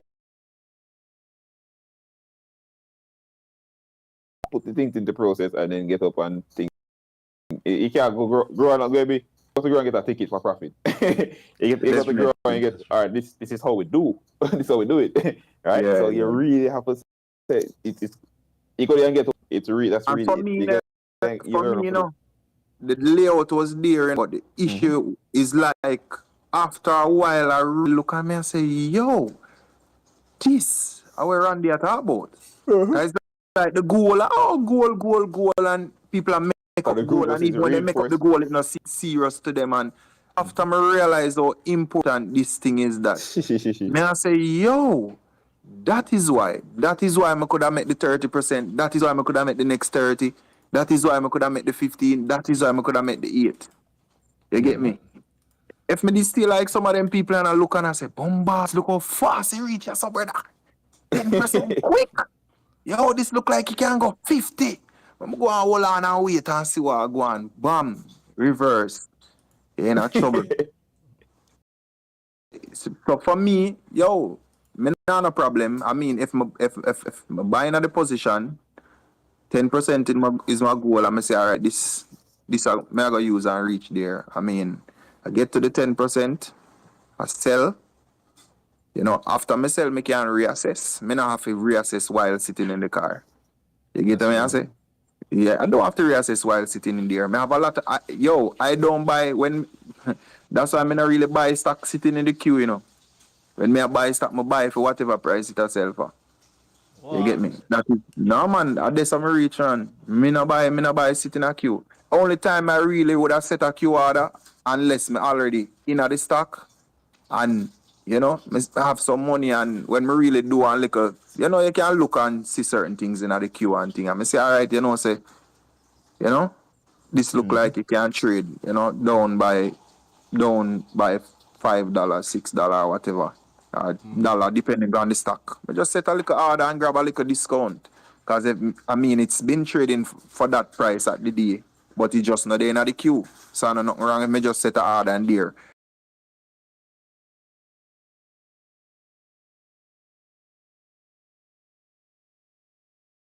Was I just buy from the queue. That is exactly what I do. I just buy from the queue. Me now watch one little. So my time you see all some $10 and $10.01, $10.02. And a man I go sit down in a queue for 1 cent and by the time you quick quint, gone up $1. Yeah. You get me? There's a whole people are going to be trying to buy a dollar for $1.10 and $1.20 Shut. I see on day I one. see it in all the IPO them. When you look You the day know, the stock open, be $1 you see in the thing. Some me I go when buy something people for $1 and send it for that. when people tweeting about how much orders in the queue, I really ever say how much do you think this actually like it's an indicator of something, but it's not it's not what you're saying it is. If a man if the queue lock up at 1:30, 1 o'clock is $1 is not flying, bro. It's not happening. If a bag of shares, if you see 100 order at 1:30, why do you think this $1 gonna work out for you? Yeah, it's One of them hope thing there, I guess. You know? Definitely hope is a strategy. Very nice. Yeah. What them I use, man? It's just not gonna work. I just Kevin is that other trolling us, thing. Randy. Say it again. I think Kevin is trolling us. Who is Kevin? See Kevin Bradfield in the YouTube comments. Why JMB not moving? Oh, I not seen it on my side. I must have a JMB. Kevin can forward from Brick Talk, man, and tell you why JMB now move. Why JMB now? Yeah, you can forward and tell you, man, or him can talk to you and Danai and have a little discussion around it. Why him think it now? Yeah, Kevin Bradfield. If you make it back to jump on Twitter and send a speaking request or anybody else. Forward me G. Or anybody else, and we'll talk about that if you want. Or anybody else who sent a speaking request before we have another topic. Thank you very much, Tav. Yeah, man, respect, buds. Yeah, big up. More than willing to have that discussion, but if not, send a speaking request. And I remember that I have to wait like 30 seconds before people hear that and actually do it. But Dana, why is JMB not moving? 43 and low. I guess people really want it done by that price. So somebody is very willing to sell it down there. People are very willing to buy it down there. Yeah, over 1 million units traded today. That's not moving. That's going down. It's moving. It is moving, Kevin. It's just moving it's just moving a way that you would not like. You know? Yeah, I think I would call this regression to the mean. If JPS drop tomorrow. Yo, that results chop it in. What the latest results? It's the queue. Buy queue for JMB? No, what it look like. I'm not seeing those million share orders anymore. Wow. There are 16 orders in JMB's queue. I can see a $10 order. That's crazy, bro. How is this possible? The man themselves, we know business. Wow. Wow.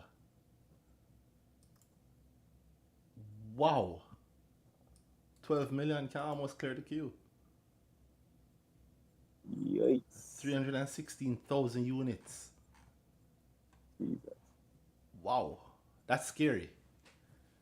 Why? That's scary because if one person decide to sell 500,000 units tomorrow at market. They did. My God. In there. But even that, look where 38 is. 38. Going back to the APO price. Right back to It's the not APO much to take price. there. Wow. Yo, if anybody has APO volumes now and they realize that, yo, we bought at APO and we're in profit, you're probably going to sell because they might not get the opportunity to sell like before somebody else sells. You get me? Mhm. I didn't realize how it looked. 14 orders in the queue. That can be true. 15 and it hit the break. Yo, in truth, I two other ways to finish. Above 40. Because the 53,000 and 36,000, the moment those are gone, imagine those weren't there. That could have slim. Easy chop down. Yep. And that 100,000 better hold firm. This can drop. Now imagine the person that have 38 that bought it in the IPO for 38. Yeah. And JPS APO, come sir. out or anything else come out and they decide to switch quickly because they Jeez. sell at profit. This is scary. Uh-huh. This is Buy them actually better scary. from our buyback time. In fact, hey, that's funny. So the buyback, imagine the buyback happens on a low, meaning the price dip and then do a buyback at a relatively cheap price compared to what it's been for the year, Mm-hmm. and then soak up a good amount of the thing there, amount of the shares that were thing there. Because cheap prices, the more shares them can get. Mm-hmm. I said 20 and 40, there's double the amount of shares at 20. Is it? Or if somebody wants to buy it, your JMB share price playing a dangerous game. It should matter to people. Look at how low that PE is now. Mm-hmm.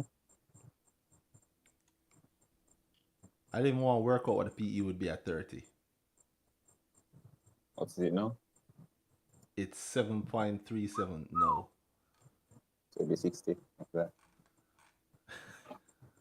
Jesus. What's the price today? $43.12. I'm acting like it's not right in front of me. Yeah. $43.10. All the makings, that's why I say all the makings of a reset, you know. Because a whole heap of people ball tears if JMB dipping, and look at that, one large person can dip it. And large in air quotes, as you know, with how the market is, $12.5 million and That's it dips. a lot for JMB especially. Not a lot at all. At all. He did 5 with that, you know. At 30. Yeah. Wow. A good thing I reach, you know. Much me reaching on enough JMB shares. Worse. 316,000 JMB shares, you know. I would not be balling. Lucky. That is like a regular daily amount for JMB. I hear a It's not man said thing there.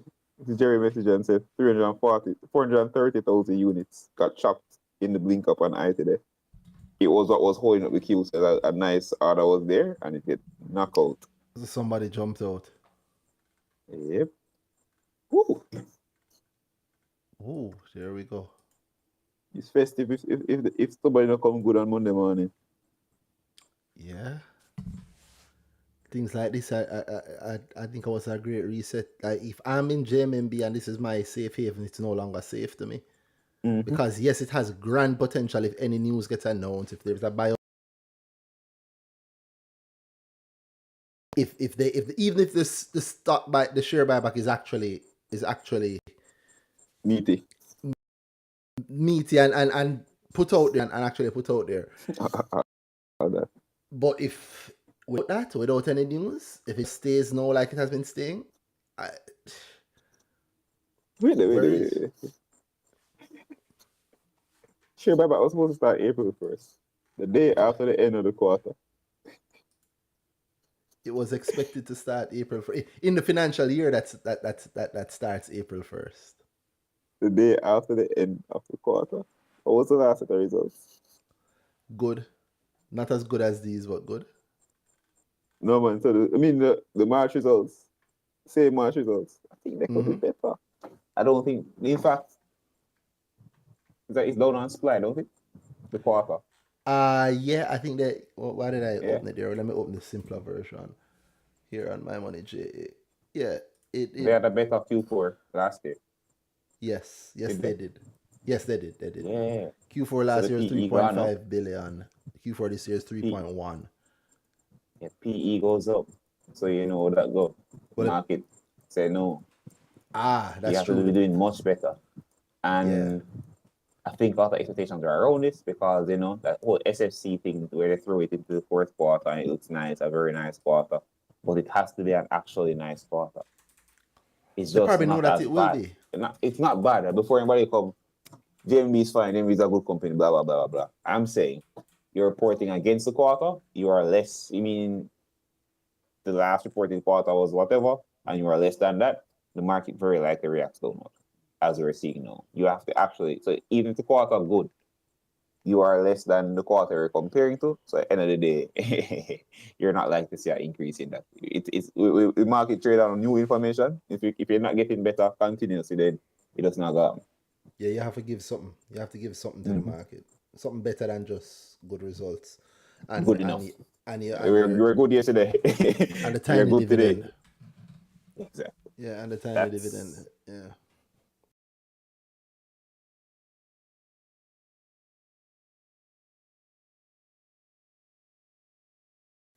And then I remember that we can't really know because we're only seeing we can know if we check SFC itself. I'm not gonna do that digging on air today. Yeah. Yeah, me But either. if the reader check, SFC had 2 good quarters. I want to know what this quarter would look like without the because if we pull 2 quarters of FFC here when we're covering Q4, the Q3 to this, we're going to be accounting as if SFC. We're going to be accounting that difference without.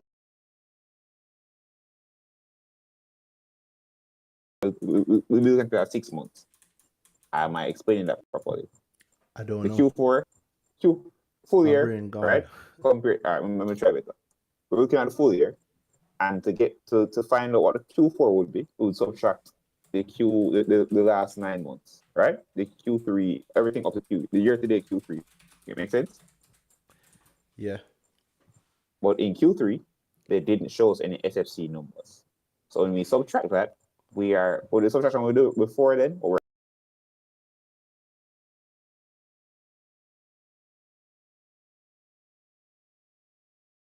Q3's SFC numbers, how does the quarter actually look?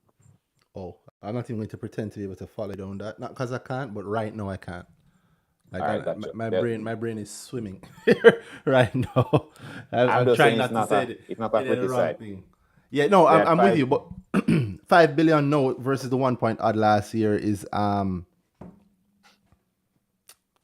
like if 2 you billion own a last year. lot of this company, Is what- if wait. you I see that you have to. That's interesting.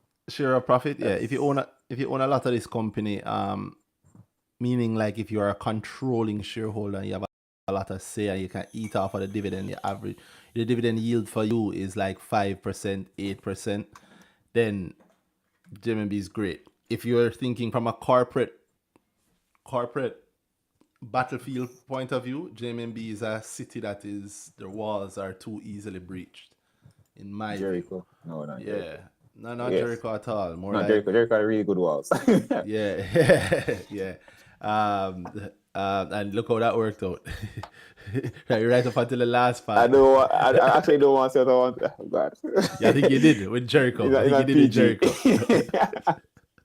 Wow. What happens to good walls, Randy? So I don't think JMB. I think JMB can be easily attacked. I think the Fire Nation. Let me try and change the subject quick and fast.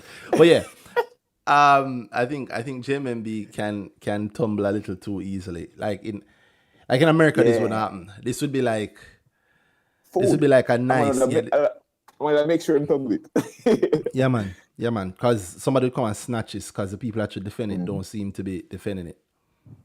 Yeah, and it's too juicy. It have a Toronto listed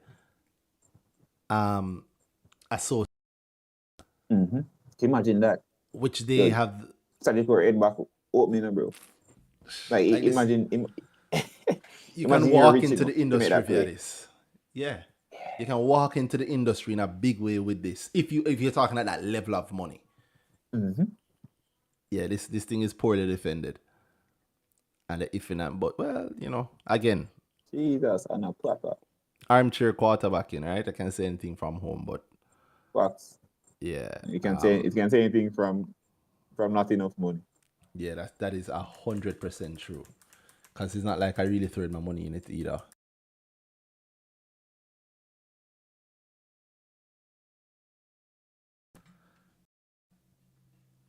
Let me find. Yeah. Let me find out. Let me find out who has been throwing a lot of their money in. That's the wrong one. In JMMB. You have a lot more, but if it's what we're talking about. Well, let's see. It doesn't seem to have changed very much. At all, actually. Proven is still huge. The employee share plan, 9%. You think the employee share plan can't save you? NIF, Clico, the dead company. Employee share plan work like you can vote. Or either it can vote or it doesn't vote. Either way, that's poor. It's In power that terms you of- control. Yeah. But But if the can't right save money, you, save you. yeah, it can't save you. Like if the right Guys, money whoever attacks, controls it. yeah, Exactly. yeah. I don't know. You can might have some agile ones. JBGs might be more agile than this. That's yeah. But I would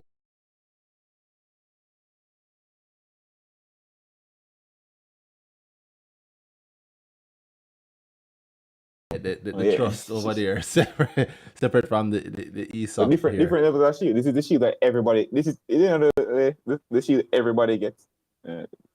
Yeah. You at least take it a share plan and you do what you need to do with it. Versus, I'm going to sit down, I'm going to work the thing out, and it's gone. You will lock it up and make sure it works the way it needs to. But if they were doing that, they wouldn't be in the dilemma that they're in now. No. That's not what I'm saying. You can't walk. Start a shield will only take you so far. You're a big boy now. Yeah. Put boots up. Yep. Sir Pickles, what's up? Before we get off this car, walk on. What Pickles in the Fesco report? Sir Fresco, what's going on? No, that's why I just say that I'm actually fully down to the 5 stocks. As a man of my word, telling us I'm down to the 5 stocks now. 5 all in green, is me. Just waiting on this dollars thing here to see what is happening, to see if this is the vehicle that is going to propel me way past the projection. So I'm actually at 68% up on the entire portfolio after the rebalancing and cashing out some gains. So we kind of in a little happy place, and I want to get it to about 100% plus. All right, watch me. No, finish. You 100% plus. Sorry. Remember, the goal was to be $1 million in profit by September, was it? Yeah, September. Yeah. That was the original goal. So let me check. I think I was at. I get a little hit with. What did I get a hit with? I think was it? I cashed out of some of the stocks that weren't performing as well, and some that I didn't think were going to move much further based on my predictions. I don't remember, but in the Spur Tree, Fesco, what I want to name SVL, trying to strengthen my position in SVL. What else? I hear me. I don't want you to talk about the whole of your portfolio. Tell me something. No, I don't. No, we're not talking about it. With what you have, with what you have now, what you do if all of them dip 20%? If all of them did 20%, no. Yeah, matter of fact, 3 of them dip. The 3 biggest holdings dip 20%, and the other holdings dip 35%. Quick and fast, like in 2 days. What are you doing? In 2 days, I have to reassess and see where I can see. I will have to find out why them dip. I guess. Well, you don't know. Them just dip. You don't know. And then on day 3, is that like a Friday? So like them dip by Thursday, in the week. Friday you're reassessing, and Friday evening JPS come out. Or let me be even better. You them dip Friday, you don't know why. Them just dip. Monday morning, 9 o'clock before the market open, JPS come out. What then? To honest, I would stick to probably two of the ones that I know that I have that I know will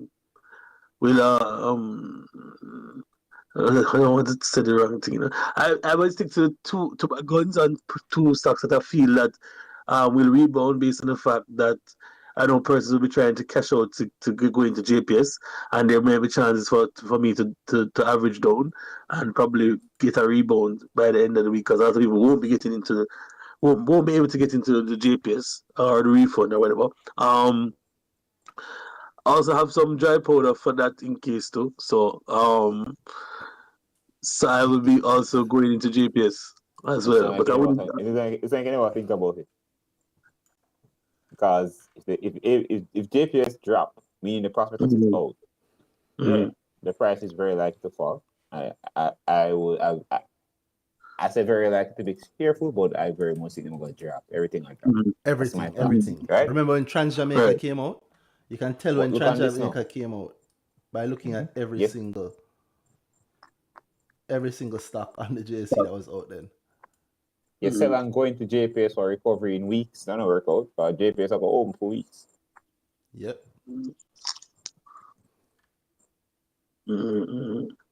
Why?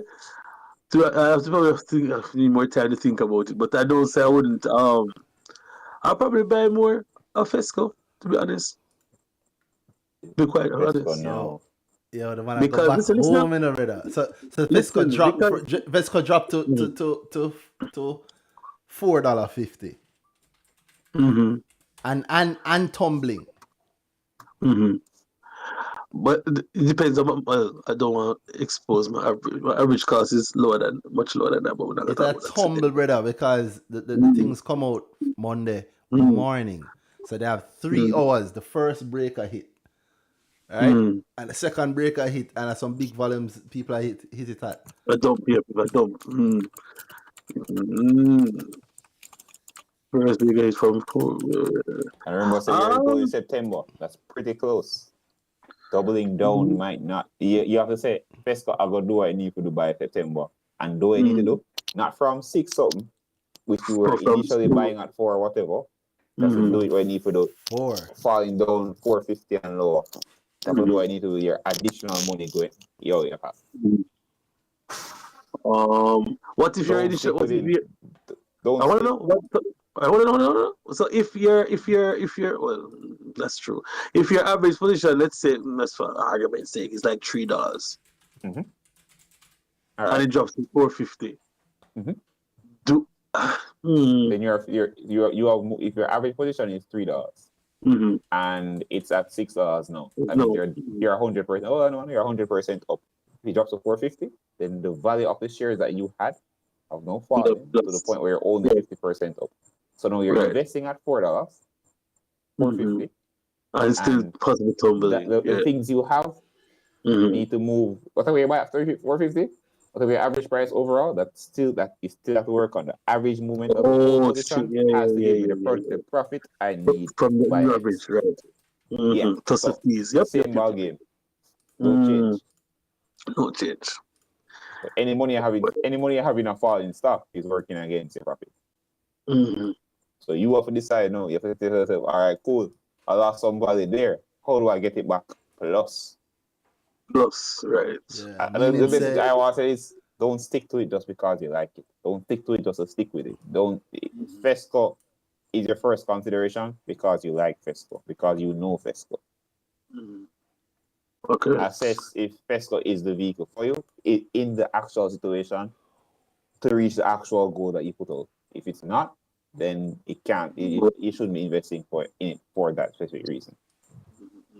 Makes sense. Those are the basis of goals. If I need 100% by September, I need 100% by September. Not think the right name again.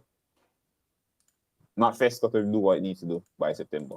Yeah. You need a 100 portfolio.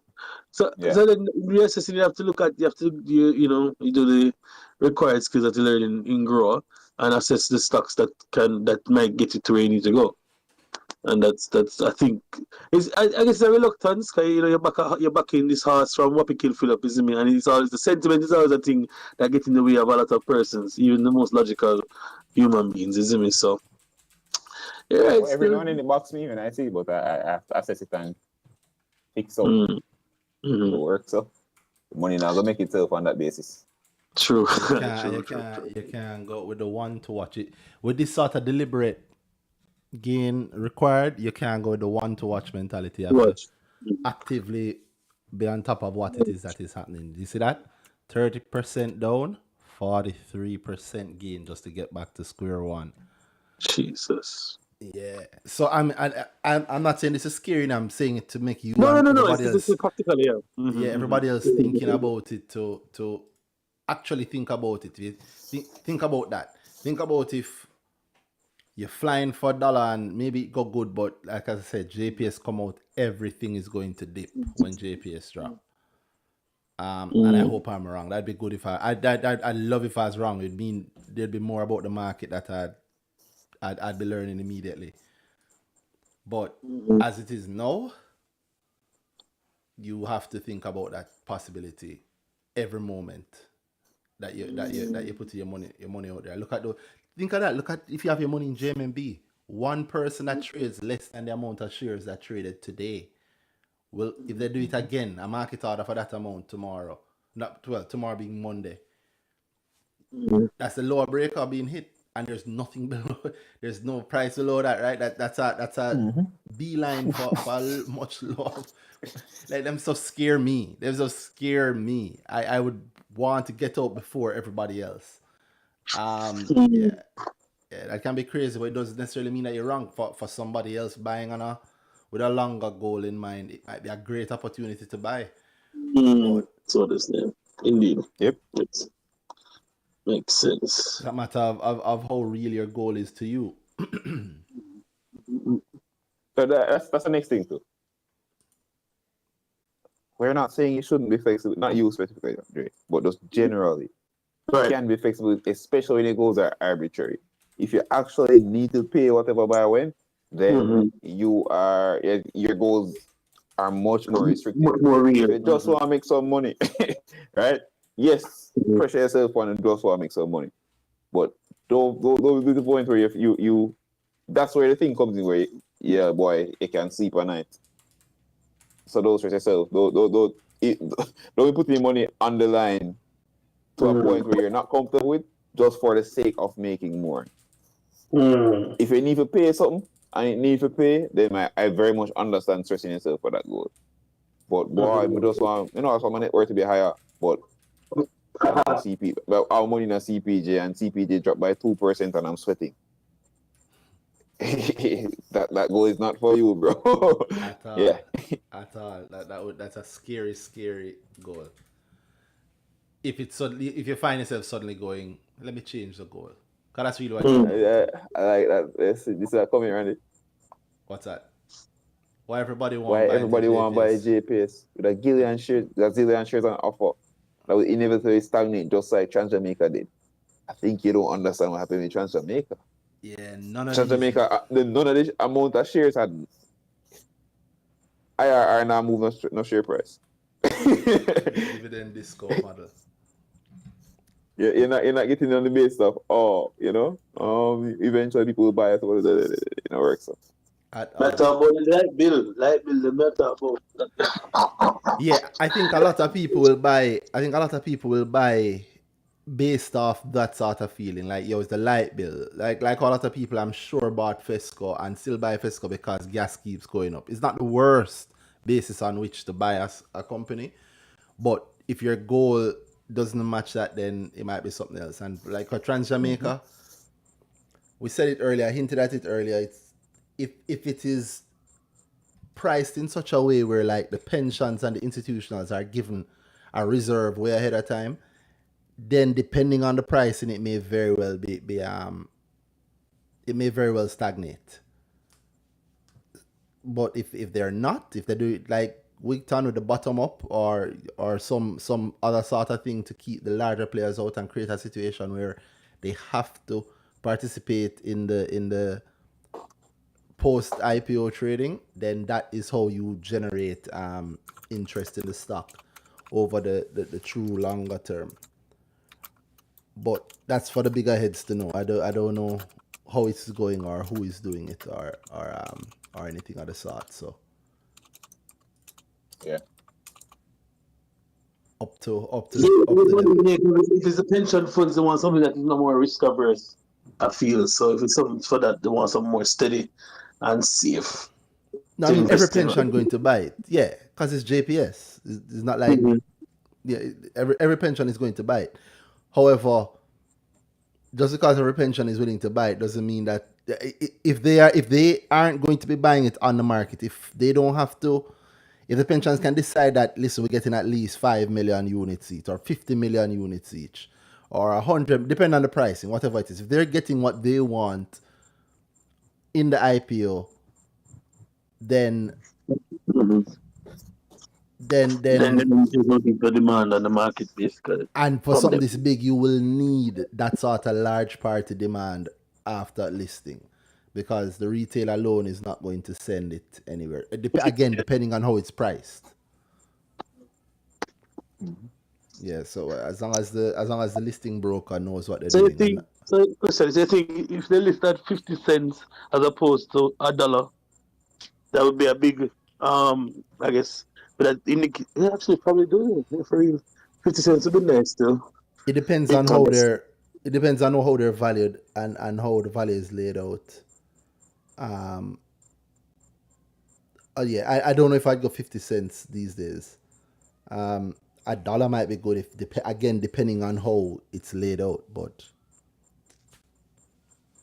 yeah, there's too many little factors that you can't tell just like offhand without all the information. But I don't know, given the choice, if I would go 50 cents with this. You need a special.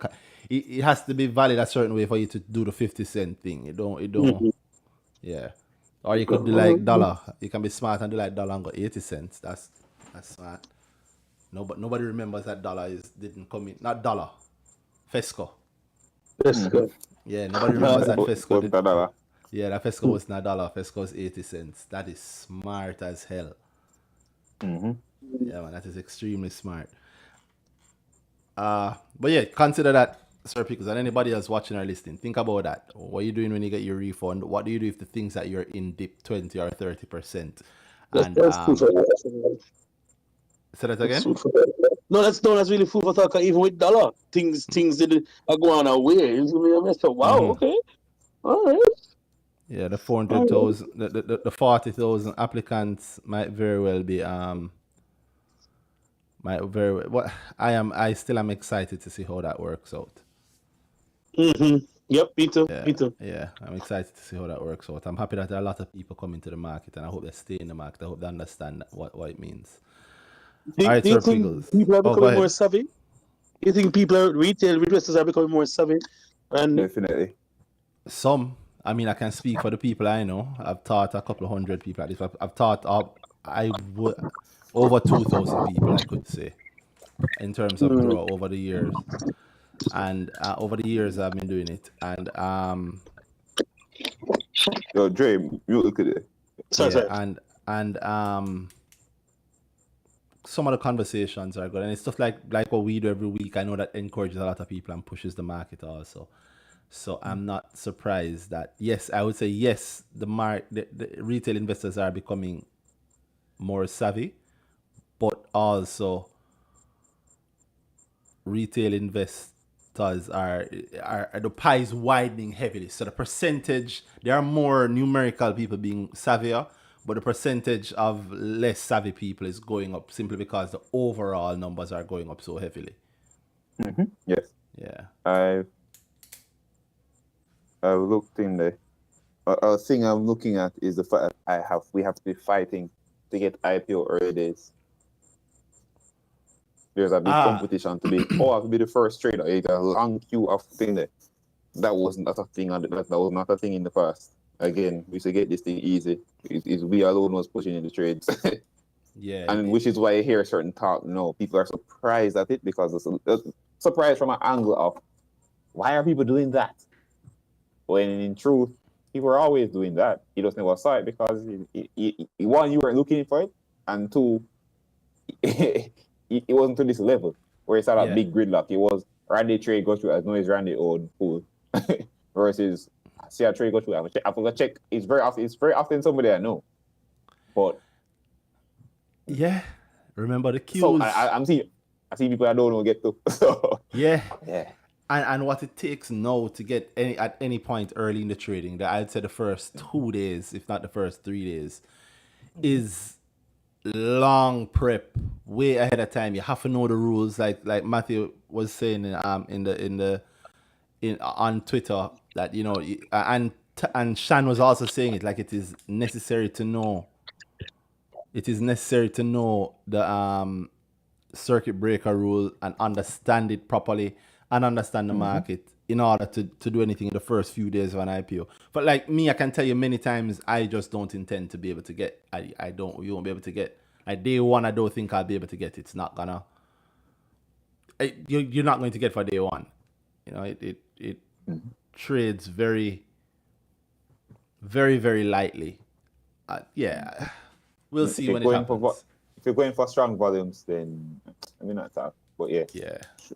Or Randy just said. But I don't want to be giving away more of it. And listen to my clients. I'm telling you, I have to be telling clients, all right, so if you want for this price, I've been doing this. And I know that that's a long queue. That's a good amount more people doing it. Yeah, you're going to see it, man. You're going to see it. And we are seeing it. Spurtree and Eddie Focal showed a lot of that. Yep. And the patient, I think, will win over the next few quarters. The funny thing that I would say is that I'll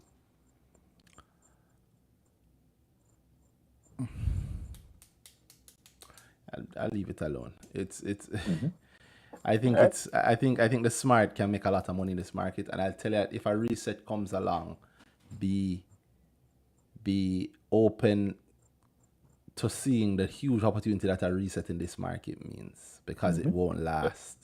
It won't last. It will, if it's a reset, it'll be a nice reset. It'll be a very nice reset. The things will seem terrible, and then there'll be one day you might even think it's still terrible. You look back and realize that, oh, it's 80% less terrible than it was a few months ago, depending on if you're a practical investor or not. Because who knows? Yeah, you can lie to yourself and say something about value and blah blah blah blah blah. I mean, it can actually. I mean, not do that. It can mean something. It can define for you your value, whatever. Sure, but you know what people are doing most times. I think the right name. When you said something about patience, the market has taught me a lot of patience.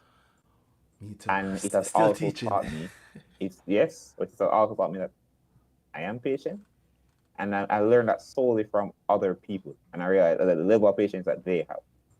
You know people want to buy a stock today and tomorrow it reach, like the goal is a year, but if the money don't come, if it don't reach wherever it's supposed to go, by month end, then that was a bad stock. Yeah. It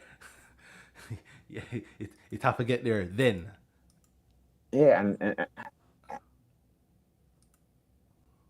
it's dumbfounding to me. Like, I never thought that I was that guy. I was a patient for reading about. And then I started looking and say, well, you really are pretty patient for how long you're holding things. And two, the people that say you're not patient, what are you talking about? Because boy, like the people are out here doing some crazy, like just the idea that I want the money in 5 years, but this must move today are terrible. It's about investment. I need to find something else. I'm selling them out because it never moved in this short window compared to the long window I'm looking at. Patience is a big deal. I think it has a lot to tie into. You always mention guts. And I think it's very much tied to that. I'm gonna stick it through because it don't look pretty now, but I will sit down and wait for it to look pretty. or I'm going to move in a way that it getting to pretty does not require very much, but it requires certain kind of move. Yeah, 30% down, especially if you have a distributed portfolio, can be a can. There are moves that I've learned, and I realize it's moves that we learned when we were at the 10 grand level. When you're making the small moves, those moves work at the larger level in a way that Let the me tell you something. larger, yeah, Everybody I know that either started a large portfolio or started taking it seriously when they had the larger portfolio, they are, as in, there's a big gap in terms of, like, what their expectations are from the market is either too little or too much. And that swings very wildly, meaning at one point it's too little, you start taking it serious, and then it becomes a too much thing, and you're like, hey, hold your horses, you don't have $100,000. Like, you are far beyond that. That level, the level of return you're asking for or you're looking for, it's not impossible. yeah. It's just like you don't know you don't actually know the way towards it, and it's not the thing you think it is. Yeah. It's a weird thing. It sounds convoluted, but it's a weird thing. It's very simple in effect because when you're doing it, it's simple, but sometimes explaining it might seem anything. But Exactly. You learn the bicycle without training wheels. Like, you get the big boy bicycle when you're 5. Versus then I learned on the training bicycle, tricycle, then on training wheels, and in below. yeah, Everybody that I see as taking it serious or they start expecting proper returns at a higher level, they have a gap, man. It's very apparent. yeah, It's almost to the point where I looking at them like, you don't see the thing you're saying, not read that, But then I realize it's not I'm assuming that because you have the money, not because but you have the money not because of the market or anything, but because you have the money, you just have the money, and this is your entry level. Dangerous, cause them early losses when they lose it 3 grand out of 10 grand, you don't feel too bad. unless But it's 10 grand, only have you feel bad. But yeah, but 3 mil. 3 mil out of 10 mil, start sweat, cold sweat, start wash you. Yeah. Wow. All right, I guess Kevin Bradfield never wanted to jump on, and my head is running circles around itself. There was somebody else that had sent a speaking request that I don't know And what she was happened. on. So she Yeah, jumped she off. was on. I don't know if she could.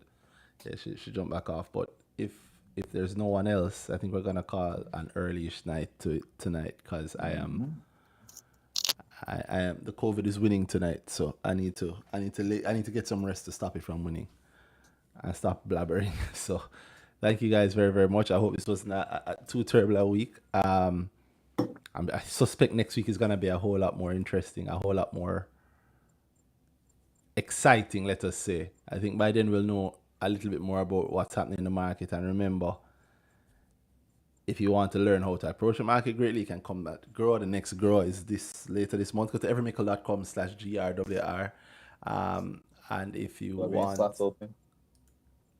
I doubt you have any left unless you're opening up a new month, September.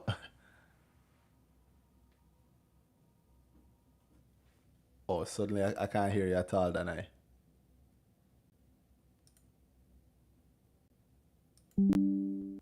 All right, that's definitely on your side, Danai.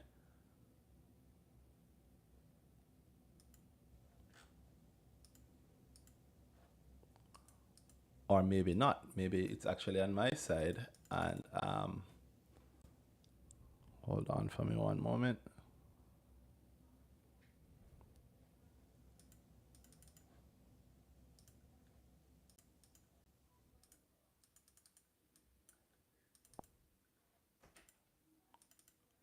All right, Danai, can you hear me?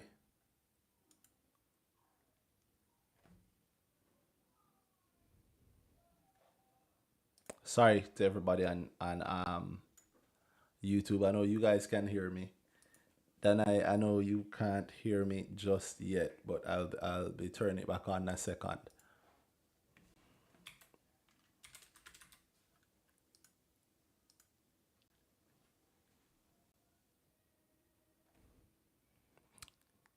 Sorry to everybody on just now.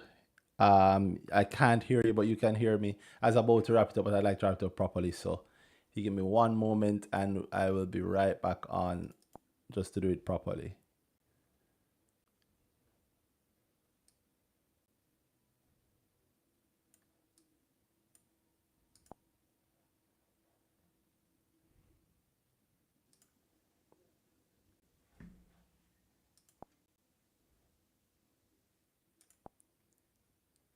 Yeah, you're chopping up your robot voice.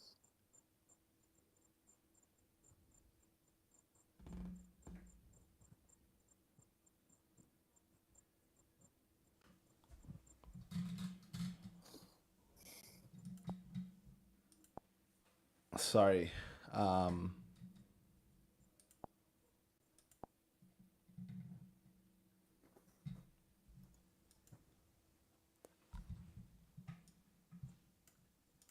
Sorry about that, everybody. Dana, you can hear me again? Yep, all working. Yes, I'm sorry. And the people on YouTube would have just sat through that to hear me properly. Say it. Tell everybody thank you. Thanks for another good brick talk. Thank you, Danai, for being a great host, and thank Big you up, guys bro. for listening pretty well. Next week will be even better, not just in terms of health, but also in terms of the market, I suspect. But I'm saying that based on nothing other than a gut feeling. Having said that, thank you guys very, very much for listening in, and I will see you guys all next week. This has been another Brick That's Talk. what people. Good night.